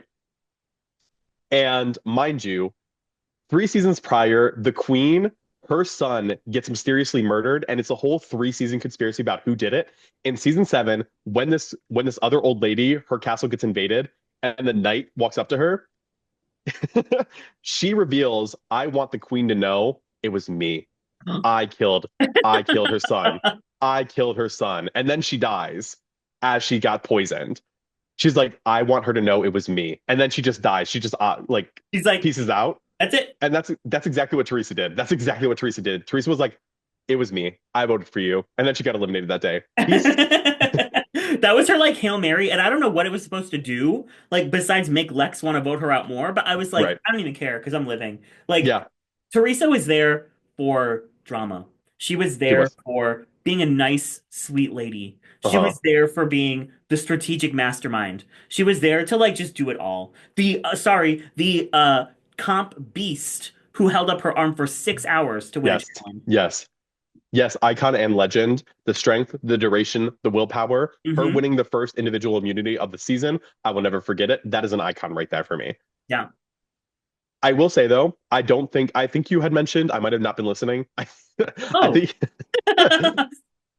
I think you had mentioned that she was there for the competition. I agree, but there was a couple moments where I was like I really felt connected to her in some ways because she did seem very genuine. And one of the quotes I had was from episode 12 when they had climbed the mountain. And she said, "This experience would mean nothing if I had no one to go back to share it with." That was very touching. That really kind of revealed her mentality as a person. I Yes. really liked it. Really felt connected to her in that moment. And she was a very personable, very vulnerable person this season. And like when we come from a fandom like Drag Race, vulnerability is all the rage. On Survivor, it is not so much. But her Especially talking back about, then. especially back then, and her talking about like, "Oh, I have a family to go back to. This experience would mean nothing if I had nobody to go back to it." As well as opening up about her brother passing away from AIDS. I did note that because that was very powerful to me. Opening up about her brother dying of AIDS. She just felt like a very vulnerable person, and that really helped me get connected to her. Yeah. And I really love her. She might be my favorite person on this season, to be honest. Yeah, Like yeah. and even like now, like she's kind of had like a renaissance in the Survivor fandom because Okay. she has a Can she show. come back? Well, I can't tell you, but she has a show on Rob has a podcast called Okay. Talking Oh, with she does. T-Bird. Yeah, Talking with T-Bird, where she has on survivors who are like not on social media, they're not in the community, and Linda? she might have a Linda, she might have a Linda episode. But she talks to them and like catches up with their lives and stuff. That is so cool that she kind of comes back like 20 years later as like kind of this like lovely older lady She's on this season. so lovely. Oh my God. And she comes back and like she has like this whole show. Like that's lovely. I'm very happy for her. Same, same. She's like one of those like just like universally beloved figures in Yeah. the fandom. And like she had a lot of adversity that she had to go up Yes. against. 'Cause she easily could have went home. Those Hmm. first couple of episodes when it was like the olds versus the youngs. She easily could have just been knocked Hmm. off by the Borans. They could have been like, we like Silas because of his strength. Teresa, you're the oldest woman here. You're out of here. Yeah. Bye. Or I guess Kim Johnson was, but Yeah. of the new people coming in. And then when Kelly went home, she was also just a sitting duck, but she was able to kind of use those Yes. connections she made with Kim and with Ethan to like outlast a lot of the people that were on her side. Hmm. Yeah, and I feel like when talking about her gameplay, I think she had a better gameplay at the very start. I think she was very good about keeping out of the young person's eyes. Hmm. I think she was very good about like maneuvering her way around all those kind of like early pre-swap tensions, as well as kind of making sure she survives after the swap into the merge. And then as like the season went on and as her connections started to dwindle and as the connections between Kim Johnson and Ethan started to strengthen, as the connections between the male alliance started to harden and some ways crack too, but not even that. But as like the season went on, she kind of like her playing power started to dwindle as the season went on. She just Um, the amount of like strands of like options that she had, they just kept like snapping. yeah, She was just yeah, left with nothing, basically. exactly. So I'm going to give her like no, actually, you know what? I think I'm very impressed with her early season gameplay. I'm gonna give her like a B minus. I That's was kind of gonna like where say I'll B bring her. minus. Yeah, Yeah. that seems right, especially because like for someone of her archetype back then to be playing that hard was like, I mean, you had the season prior, Tina was like, Oh, sorry. the season prior, Tina was like, we have to keep the good people. We're good. We're liked. Like, like that was such a huge thing. Teresa came on and she's like, I'm gonna play this damn thing. Right. So I appreciated that, and she just is a lovely, lovely human. Love Teresa. Love Teresa. Yeah. And her elimination, when she got revealed to have the most votes, I really loved that she said, the fat lady singing. And Jeff had to be like, yes. The fat lady singing. So now we have Big Tom Buchanan, one of the biggest characters of Mhm. early Survivor. What is your impression of Tom? I would not hang out with this man. I would not hang out with I this don't think man. he would want you to. Thank God. Thank God. He rubbed me the wrong way. He rubbed me the wrong way. Obviously, when he was like to Clarence, I'm gonna shoot you with the gun if I had a gun. Like those sort of things, very off-putting. In terms of his gameplay, I will say I kind of liked his strategy, albeit I think it's one of the riskiest strategies out there because he seemed, especially towards the end, primarily concerned with having other people getting their hands dirty instead of him. He really enjoyed the idea of trying to turn other people on Lex, on Ethan, without writing either of their names down himself, which I think is a good strategy, but it is one of the riskiest strategies you can have because you can't really count on other people like that. Because it's a way to sort of divert the blame from him. He's like, well, I never wrote your name down. I never voted for Lex. I never said his name. But he is willing to say, oh, Lex is a huge threat to, I think he mentioned it to Brandon and maybe Tom, or not Tom, maybe Kim Powers. But like he was going around trying to see if other people would get their hands dirty for him, Yeah. which I respect. I think that's a good, solid strategy, but a very frail strategy, if that makes Yeah. sense. Yeah. It's fun because like you don't expect, I think he calls himself like the good old boy. Like you wouldn't expect Tom to be like strategizing as much as he did, and I Yes. appreciated that he did. Uh Yeah. and Tom is, it's hard because like he is so funny at times, like he's so Hmm. funny, but then he'll say something like getting a tick off Lindsey's butt is the best thing I've ever done, or Yeah. like, washing the women and out. Like it's like there's just like so many like Right. icky moments. One of my favorite Tom moments, it's not on the season, but he Oh. had a pilot for a reality show that it didn't get picked up, but they filmed it. Oh, are you serious? Yeah, it was called like Family Beef or something like that, and it was going to be about like his crazy family on his ranch. And he described his wife. He said, I can't remember her name. My wife is I call her Sea Biscuit because there's never a biscuit. Wait, hold on. I call my wife Sea Biscuit because she'll eat every biscuit she sees. And I was like, oh Well, that's my insane. That's insane. And you God. know what? She probably laughed at that joke too. Yes. It's like a dichotomy of like sometimes he's so funny and you're like, I would hang Yeah. out with him, and then he'll say the most crazy thing. He's like, Yeah. we were having fun at Boran. Now I'm like dealing with this queer, and you're like, whoa, okay. Yeah. Yeah. Very other time. He recognizes he's a country bumpkin, like he literally said that out loud. I think first episode he got there, he's like, I'm just a country bumpkin. He recognizes that's his character. and he recognizes that is actually a shield in a way because nobody thinks he's going to be out there calculating and trying to turn on his alliance with Lex. Nobody like people would just not assume the wiser. Like they would just think he's a silly old country bumpkin that's a goat farmer or whatever he is. So they wouldn't think twice about him actually strategizing in the game. And I don't remember who it was. I honestly think it might have been T-Bird, but there was some point halfway through the season where T-Bird says out, I think it was T-Bird, where she says out loud, Tom is smarter than he lets on. There was like some reward challenge or something that she was like, Tom is hiding his intelligence. He's very smart, he's very strategic, he's very cunning. And he hid that behind this character, assuming other people would not think the wiser. Yeah.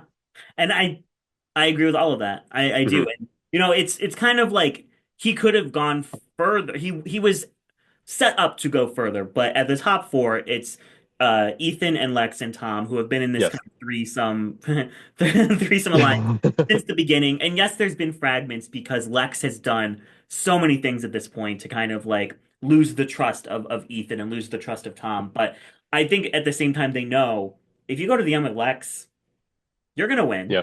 Because no Right. one is gonna want to vote for him. So they're still like very like solid in that three. And Yes. Kim is like the little dot, the red dot is on her forehead. Like she's gonna be sniped out now. Yes. Very clear. And Kim winning that immunity at top four changed everything. Well, and there's also tea about the Uh-oh. top four challenge that involved another lawsuit. Stacy Are you Stillman. serious? No, yeah, not a Oh, lawsuit, but did um, Stacy no, see the but case? Oh, but I'm sure she was like, I'm on the case. right. But so basically the question was who doesn't have a body piercing? Right. And Lex said Lindsey and Tom or and Kim said whoever. Kelly, Um, I think. yes. And or Jesse or some whatever. I don't Um, know. I just watched it. I think it was Kelly. I just watched the okay, episode. yeah, Kelly. So Kim gets the point and Yeah. Lex loses and Kim wins the challenge. And they were tied. So this was kind of like the moment. Like if they had both gotten it right, it would have gone to a tiebreaker with the two of them. Mhm. Lex was right. Lindsey does not have any body piercings, and production didn't get that right. They, for whatever reason, oversight. So But Kelly was right though. It wasn't they like they were got them both mixed right. up. Both answers were Okay. correct. Okay. Um, so what they did was they gave both Ethan, no, they gave both Lex and Tom the runner-up prize. They each got $100,000. Are you serious? Make it right. Because That's who is to crazy. say that Lex doesn't win on the tiebreaker and then Kim goes home? Yeah. That's crazy. So Ethan got $1 million, and Kim, Lex, and Tom each got $100,000. I don't think Lex should have access to $100,000. You were just talking about Lex the other day because you I loved him. was. I did? I said that? Well, you're like, I could see him winning a future season. Oh, yeah. Like we'll get to him. Or I guess yeah, we'll get to him. But yeah. Sorry. Well, Tom, I guess I'd give Tom like a C plus. Why? I can't remember. I think I was like not paying attention during this. Why did Tom get voted out here? Like, why did they choose Tom? Well, I know Ethan had said Ethan chose Tom because Tom was like, if I'm going to final two with you, I'm not winning. Okay. And I think everybody else kind of had the same mentality. Kim voted for Tom because I think he was the weakest of that, or sorry, he was kind of like the crux of that alliance and kind of voted for him to crumble the alliance. Other than that, I don't know why Lex voted for Tom. I think They like don't Tom, have because well, they this all happens at tribal, so they didn't really have time to like yeah, strategize. right. Well, Uh, Lex and Tom did have like a big fight right before tribal though, so I wonder if Lex was like, by sorry, like, Tom, you're right. But I yeah, remember very distinctly Ethan said at like the confessional in the camera when he like held up the thing, he was like, I'm not winning if I'm going to top two with you. yeah, So yeah. I would give Tom like a C. Like I feel like he's a yeah. very average player. Like he does have some strategic acumen. He Hmm. can, like keep up with it, but he's not making the grand plan. Right. Right. Yeah, I agree. I'm giving him that plus because I think he was smart to hide behind that character a little bit. Very like Johanna Mason pretended like she was weak until she like was in the Hunger Games arena and was like Yeah. killing people with her axe. Like I feel like he was smart to kind of hide behind that. Actually, no, I'm not saying hide behind that because that is who he is. That's his character. But he was smart to use that as a shield Yes. of his intelligence and conniving nature. So C Yeah. plus for me. Now we have Lex. Now we have Lex. Go And that go was off, everything. Go off. Okay. Lex is insane. And kind of what we were about, but what we were kind of hinting at earlier that I texted you, I do not know if Lex ever comes back at all, but he does give me winner. It makes sense to me that somewhere down the line, Lex wins a season.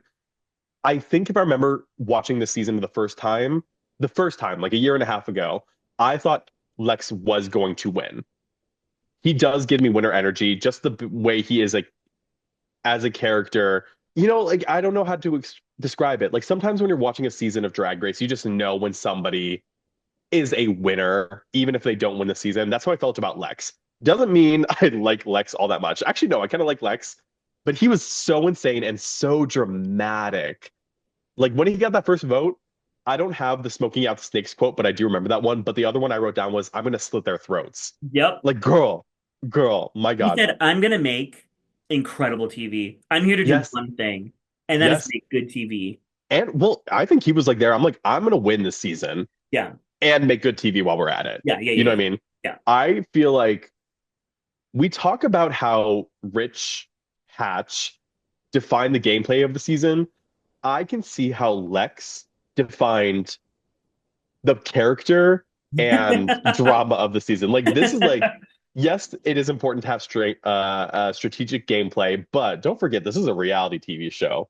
We need characters. We're not Hmm. we're not just people. We're characters. The Yeah. world's the stage, and we're just its players.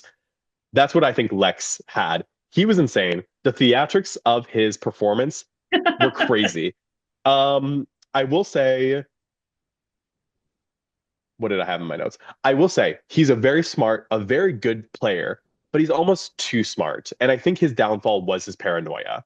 That was 100% his downfall. No ifs, ands, or buts about it. He suspected everyone of conspiring, everyone.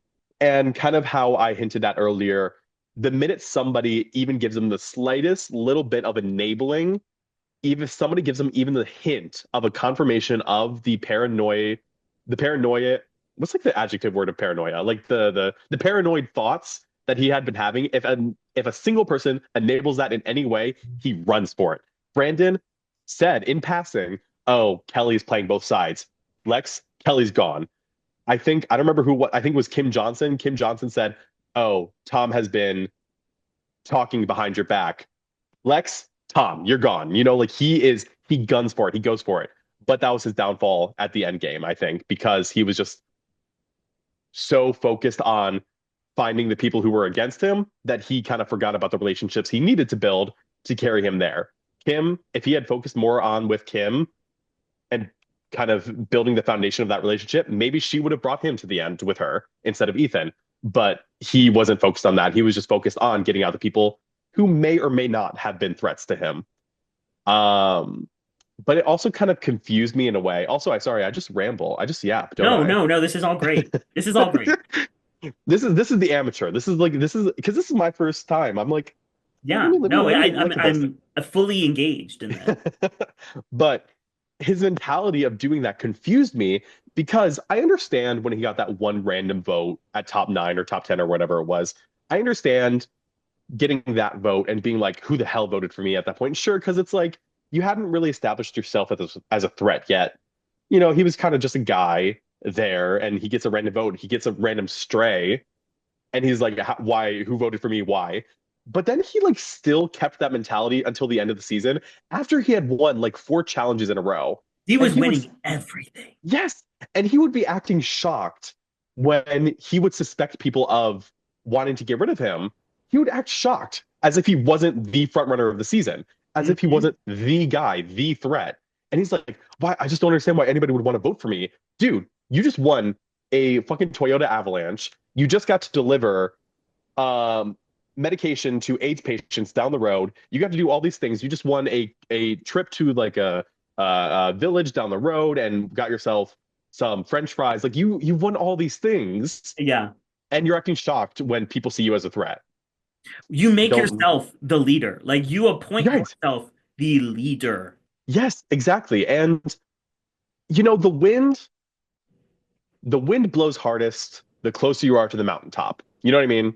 Oh, that's a great analogy. Thank you. I actually stole that from the Daredevil TV show because I just finished watching it. That's famously said. Famous um, quote. yes, but like that's kind of like the mentality. Like the closer you get to the top, the more people want to see you to fall. Yeah. And he's acting like he doesn't know that, Yeah.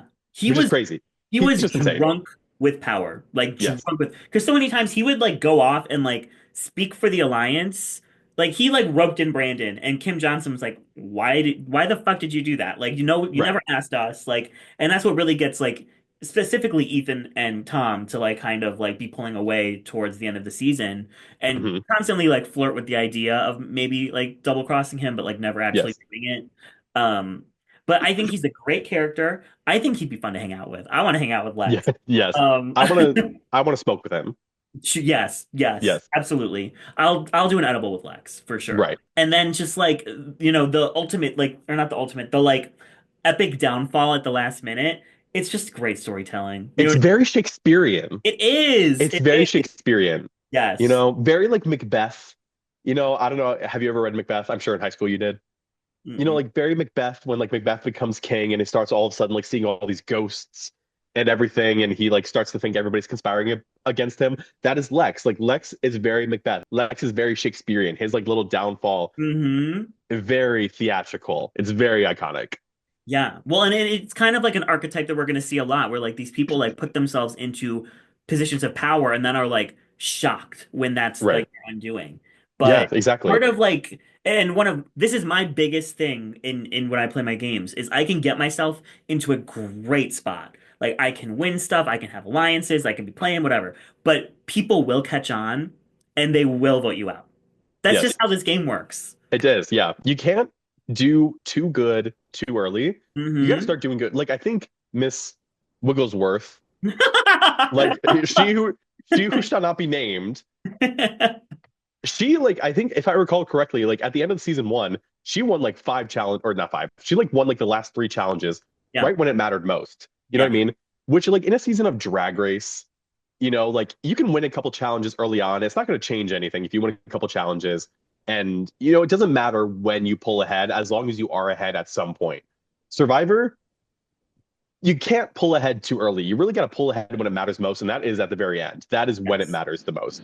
Yes. Lex did it too early. Yes. He should have like thrown one or two challenges to like lead to like throw the scent of it. Yeah, and it's why it's hard to like rank or rate him because like I do feel like he had a lot of really great things early on, but I feel like he just misplayed the like end game really badly. Right. Exactly Like where it matters most.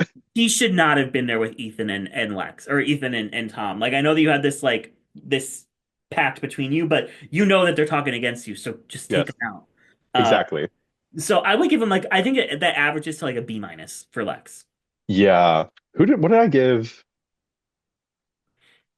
Teresa?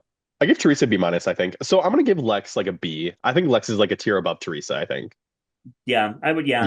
Yeah. Yeah. And now we have our top two. So Yep. our runner-up, Kim Johnson, 56 years old, one of the older people on this cast, and she made it the entire way. And what a lovely person to watch. I had so much fun R.I.P. watching her. Yeah. Rust in peace, she just previously or recently passed, and Hmm. what a fun character to watch. She's I feel very like pleasant. I was like keying with her. Like I felt like when she was on and she was doing a special, we were just keying. Yeah. Yeah, very much so. Very much so. Because she's just like that older woman that kind of like her body tea. She drinks wine on the weekends. That's kind of like the woman I like to be. And she probably wears like Chanel, Gucci, or something. I don't know what she does, but Hmm she is of that stature that I would like love to hang out with. hmm She's a very lovely woman. Lovely.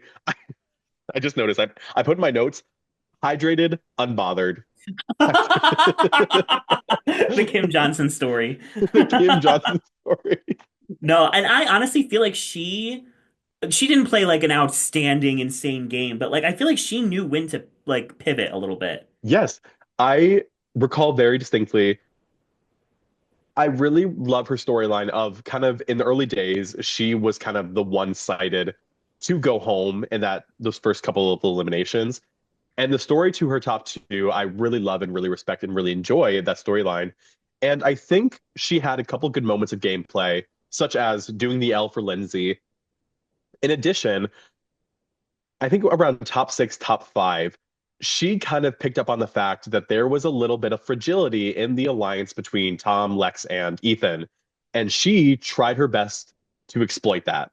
She knew she had a good rapport with Ethan, and she went to Ethan and said, she tried to get him to turn on that alliance. And I really respect that vision.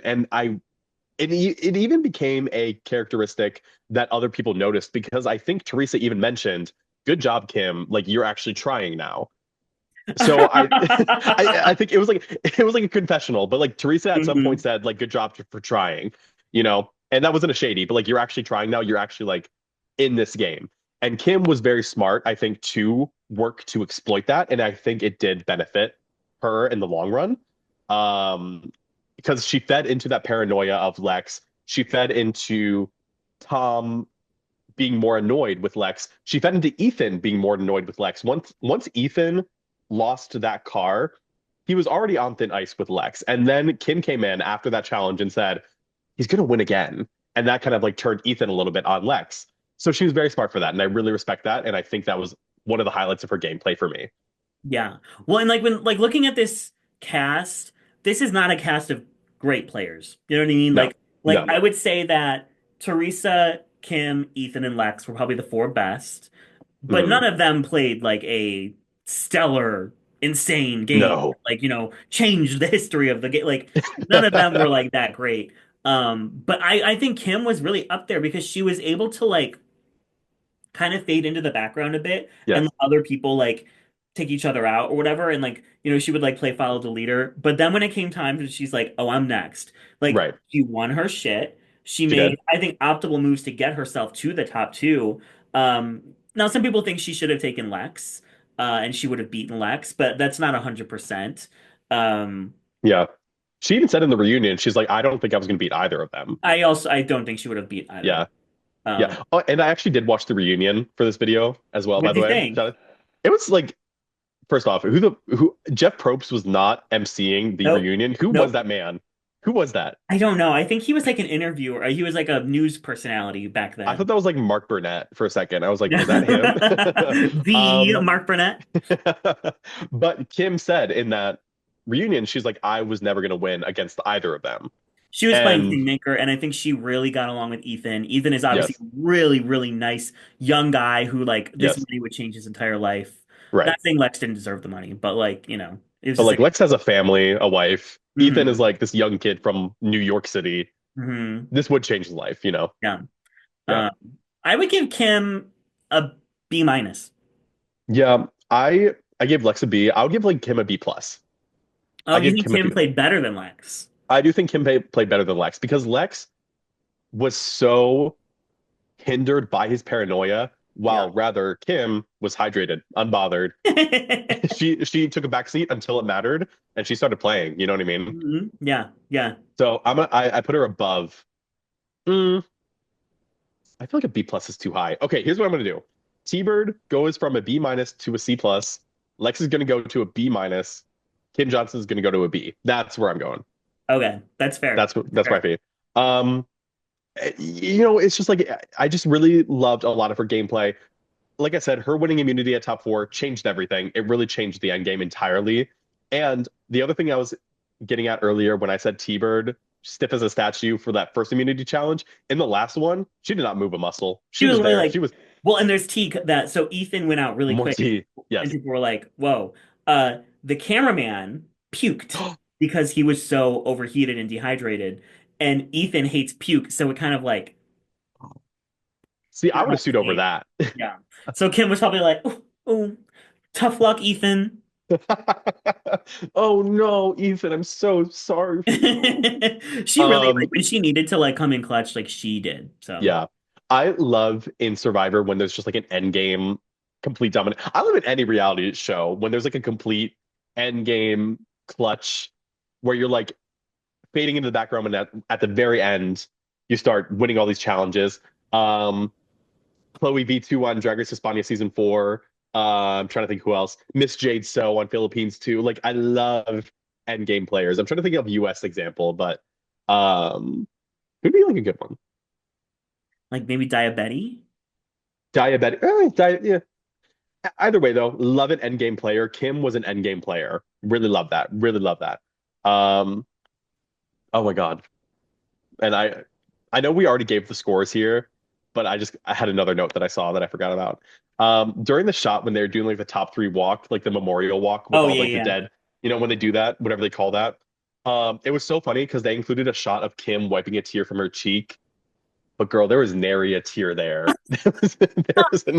There was nary a tear. She was like, "Oh no!" But there was not a tear. I saw no red eyes, no puffy eyes, nothing, not a She tear. said, "You know what? I have one job, and it's to serve." Yes, face card never declines. My God. Oh my God, I love her. She was Yes, love great. She her. was great. And Yes. that brings us to our winner. What Jeff Hmm. Lowe said was the best representative that Survivor has ever had. I'm so glad you brought this up, baby. Like, read that like Thor Thor. Because I was thinking about this when watching this season for the second time. Season one, crowned a gay man. Season two, crowned a woman. They were like, I think Ethan was a diversity win. They're like, we crowned a gay man, we crowned a woman. We need a straight heterosexual white man.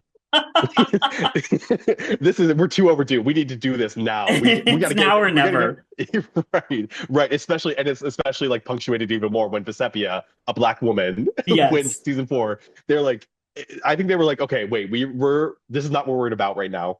We crowned a gay man and a woman. We're over here for a straight white man. um, but Ethan, yeah, yeah, yeah. Like I think Ethan, good winner, a good winner. Yeah, I think that on a season where there's not anyone that's truly standing out for their gameplay, Mhm. Ethan zigging and zagging when he needed to, being just a wonderful human was enough. Yes, exactly. He was kind of a real one. He was kind of a real one. One of the examples I remember is when Silas had switched tribes and he had, like I mentioned earlier, went up to Ethan and tried to get Ethan to turn on Frank. And I remember there was a confessional where Ethan was like, Silas doesn't realize that I quite like Frank, and he was willing to kind of like close in ranks with the people he liked without revealing that he was too close with those people. He was good at playing his cards close to his chest, which I think really helped. And it kind of like even helped even more with this nice guy persona that he was. Well, and some people will say like the best winners are the ones who like actively made the moves to get themselves there, which is fair. Ethan didn't do much to No. get himself to where he did, but like just creating the bonds that he did, being a nice person, Yeah. being, all the wonderful traits that he is. Sometimes that's just enough. Sometimes Yeah. it is just enough. And he won challenges. He was in the majority alliance for most of the season. He was definitely calling the shots at a lot Yeah. of Yeah. um At some points, they were kind of more scattered. There was mhm, never a time where I would say he was like head honcho. playing right. He was never like playing the game from the shadows. He had some moments where he peaked, he made an appearance, did a good move, held back a bit, and then when he needed to, he would come out again, make a move, pull back a bit. Like he was never like always at the top. He was at just pulled ahead when he needed to. Yeah. Well, and like honestly, like could not think of a nicer human to win this. He used a lot of his portion of the million Hmm. to create grassroots soccer, which Oh, goes good. to a lot of countries. I know definitely Yeah. Zimbabwe, other countries in Africa, Yeah. and creates soccer troops, but also educates the kids on Yeah. AIDS and HIV. Okay. Because he said he would do that at the reunion, but I thought he was gonna lie. I thought he was lying. No, no, it's been So I'm like a glad he actually huge did that. it's been a Yeah. huge thing ever since. He's survived cancer twice and has done a lot for Oh, like good for him. cancer, not research, but cancer Hmm. like cancer awareness Okay. and telling his story. And Yeah. he is just like an A plus human being, Yeah. and you can see that on the season. Yeah. He's kind of a sore loser. Like he is. You're like not too much because guess what? When you said he was an A plus person, I was like, okay, he's kind of like an A minus person. Like he definitely gives me like high school soccer player because he is such a sore loser. Like when he didn't win those challenges, you could read it on his face and he let it out on other people. But other than that, he seemed like a nice, genuine person, kind of reserved in a sense, but also very sympathetic, Yeah. you know. And it's crazy to think about like he's my age when he's playing this game. Oh, I thought you meant like he's your age now. I'm like, whoa, Derek. No. Which is just like crazy to think about. Yeah. Once again, hydrated, unbothered.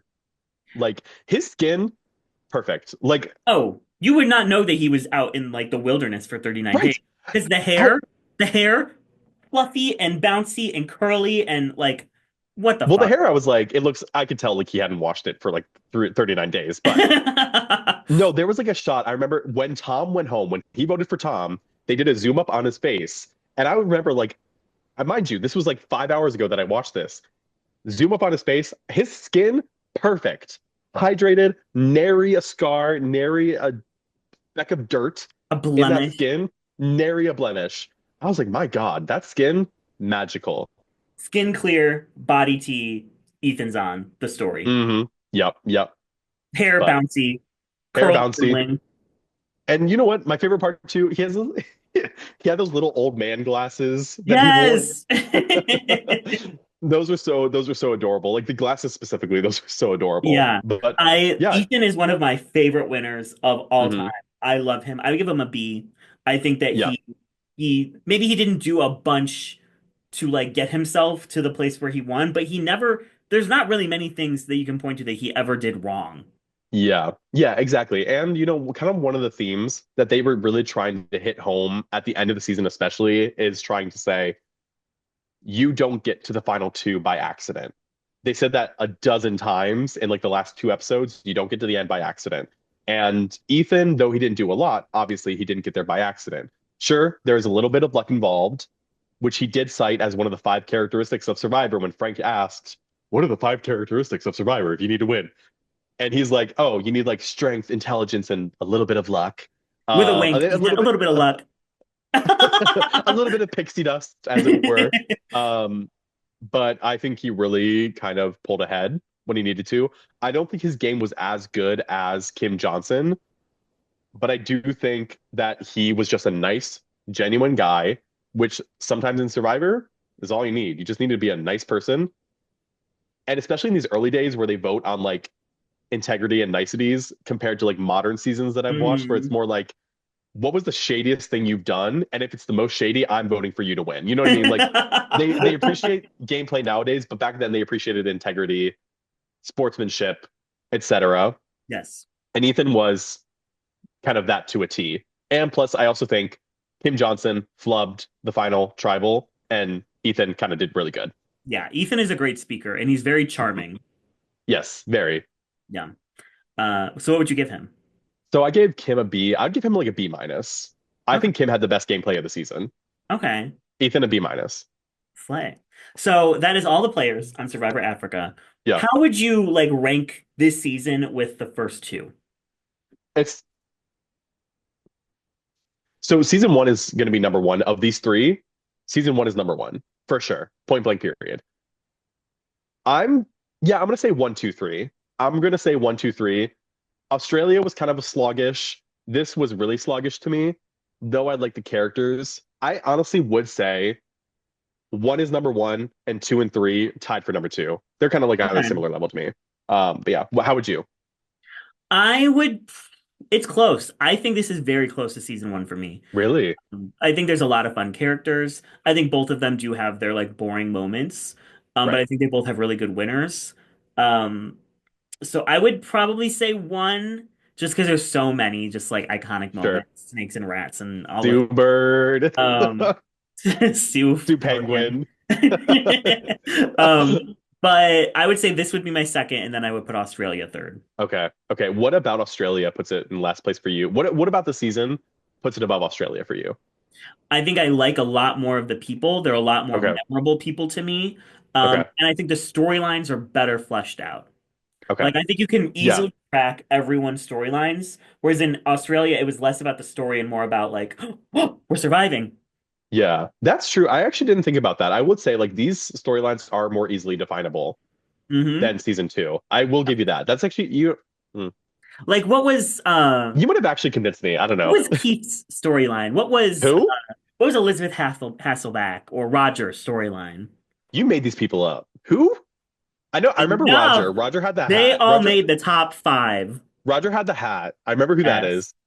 Who's Elizabeth Keith? Hasselbeck is blonde chick, who was Is sick she a the lot. Republican like commentator? Yes, yes, Is she the that's on Fox News? yes. Okay, I kind of And remember her. Keith is the chef that made top three and fought with Colby at the end. And Jerry was like mad because he was a chef that couldn't cook. So she tried to take over cooking. I remember Colby. Yeah, that's what will put this above Australia for me. And honestly, it's not close. I don't think Australia is that great of a season. I Yeah, thoroughly enjoyed my time with this season. yeah. You kind of convinced me when you pointed out the storyline thing. I actually do think I like three better than two, Hell yeah. but they're both kind of sluggish to me. Like I don't like them, but like three is better than two for me. I liked this season a lot. Yeah, I would yeah. like if I had to rate it out of like five, I give it like a three. Oh, okay. Yeah, go on Letterboxd. Okay. Do you think these are on Letterboxd? I might actually start doing that. Honestly, I see you. Okay, so if Yeah. you had to pick three people that you want to come back for an All Stars and three people that you think will come back for an All Stars. Okay, so I'm gonna be upfront and say that I do know that Ethan comes back. In addition to that, I think these are people who I think, not who I want. I think Lex is a for sure callback. Like Lex is for sure like he may not have won, but he's like the main character of the season. You know what I mean? Like, come Yeah. on. I feel like they'd be stupid to not call him back. And then the third spot, it's kind of a toss up between Kim and T or not Kim, sorry, Tom and T-Bird for me. I'm leaning more towards Teresa. And the people I want back, Teresa, I'd say Lex, because Lex is just fucking insane. And Linda. Linda, bring back Linda for every single season Hey, ever. you never know. There have been some wild choices throughout the season. Survivor 50, bring it back. Like, hello. Blood versus Water 2, because she mentioned her kids all the time. Blood versus Yeah. Water 2, bring her and I don't know, her daughter and I don't know. Yeah. But so that's kind of like the three I would pick and the three who I think are coming back. Hmm. That's fair. Well, that is our coverage of Survivor Africa. And now we're moving on to a season that we both love. Love. It's going I to be both love our season number four. ones at this point, like with the first Yes. four. Um, I love season four so much. And I honestly think because 44 was my first season, and then I think season four was the season I watched after that. It's like my second or third season of Survivor ever. Gagged, gooped, yay. Like I love season four. I'm so looking forward to rewatching it. yeah, I am too. And Yes. we And watched it. We we watched it watched in the your. finale together. We Yeah. did in your parents' basement. Yeah. Yeah, That's because I was like house sitting at that time and you came to visit because like we lived like 30 minutes apart. So you came to visit and we watched the finale because I'd been binging it. hmm And we watched the finale together. And this I think was like the first time. I guess we'll talk about it more when we get to the actual episode, but that was like the first time that Jeff Probst did like the whole gets into a helicopter with the final votes and flies across the city and goes and lands Ease down and a when slope at Mount yes, Everest. and I was gagged. I was gagged. But that was like I have a very fond memory of that, of watching that with you. Yeah, that Yeah. was really fun. So I'm Hmm. excited to rewatch. I'm excited to get into the Cathys and the Vesepias of it all. The Uh, Vestepias, the Shawns, the love the Shawns. Shawns, the Like Nileas, yes, all of I'm that. so excited. Well, and And I remember that Tribe Swap 2 gagged. I remember that one gagged me. Because that well, was it's my a first season Tribe that Swap. it's a season that is not really fondly remember. Like it's no one's favorite. I don't think it's in anyone's top 10, but I Except don't for know. me. I don't know. Except So for like me. if you're watching along with us, you got some time. Yes. Like watch Marquesas back. I think it's worth a rewatch because even just watching that finale with you, I was like, I forgot about some of this stuff. This is Yes. really good. Yes. The gameplay is really fun and there's fun characters. So Marquesas next soon, whenever Vestepia. it comes out. Yes. Um, Hopefully, like within a month of this video. I think we yeah, should try to aim for like, and 1 month. leave this in. I think we should try to aim for like a month at a time. I absolutely think we could do that. We could Yeah. fully do that. So Boom. make sure you are following us on all socials at Survivor CVA Pod and following Hmm. us on our separate socials. Yes. My socials, of course, on Instagram is black_Matt_. TikTok, blackboy. Twitter, I think it's blackboy. Blue Sky, blackboy. What else do I have? YouTube, Be Like Boy. Pretty much, if you type in Be Like Boy, you should be able to find me. And Derek, where can people find you? You can find me at the Dry Detective everywhere. So thank you for Wow, listening or watching to another episode of Survivor Connoisseur. versus amateur And we will catch you in the next one. in Marquesas. Marquesas! So, Where even is Marquesas? I don't fucking know.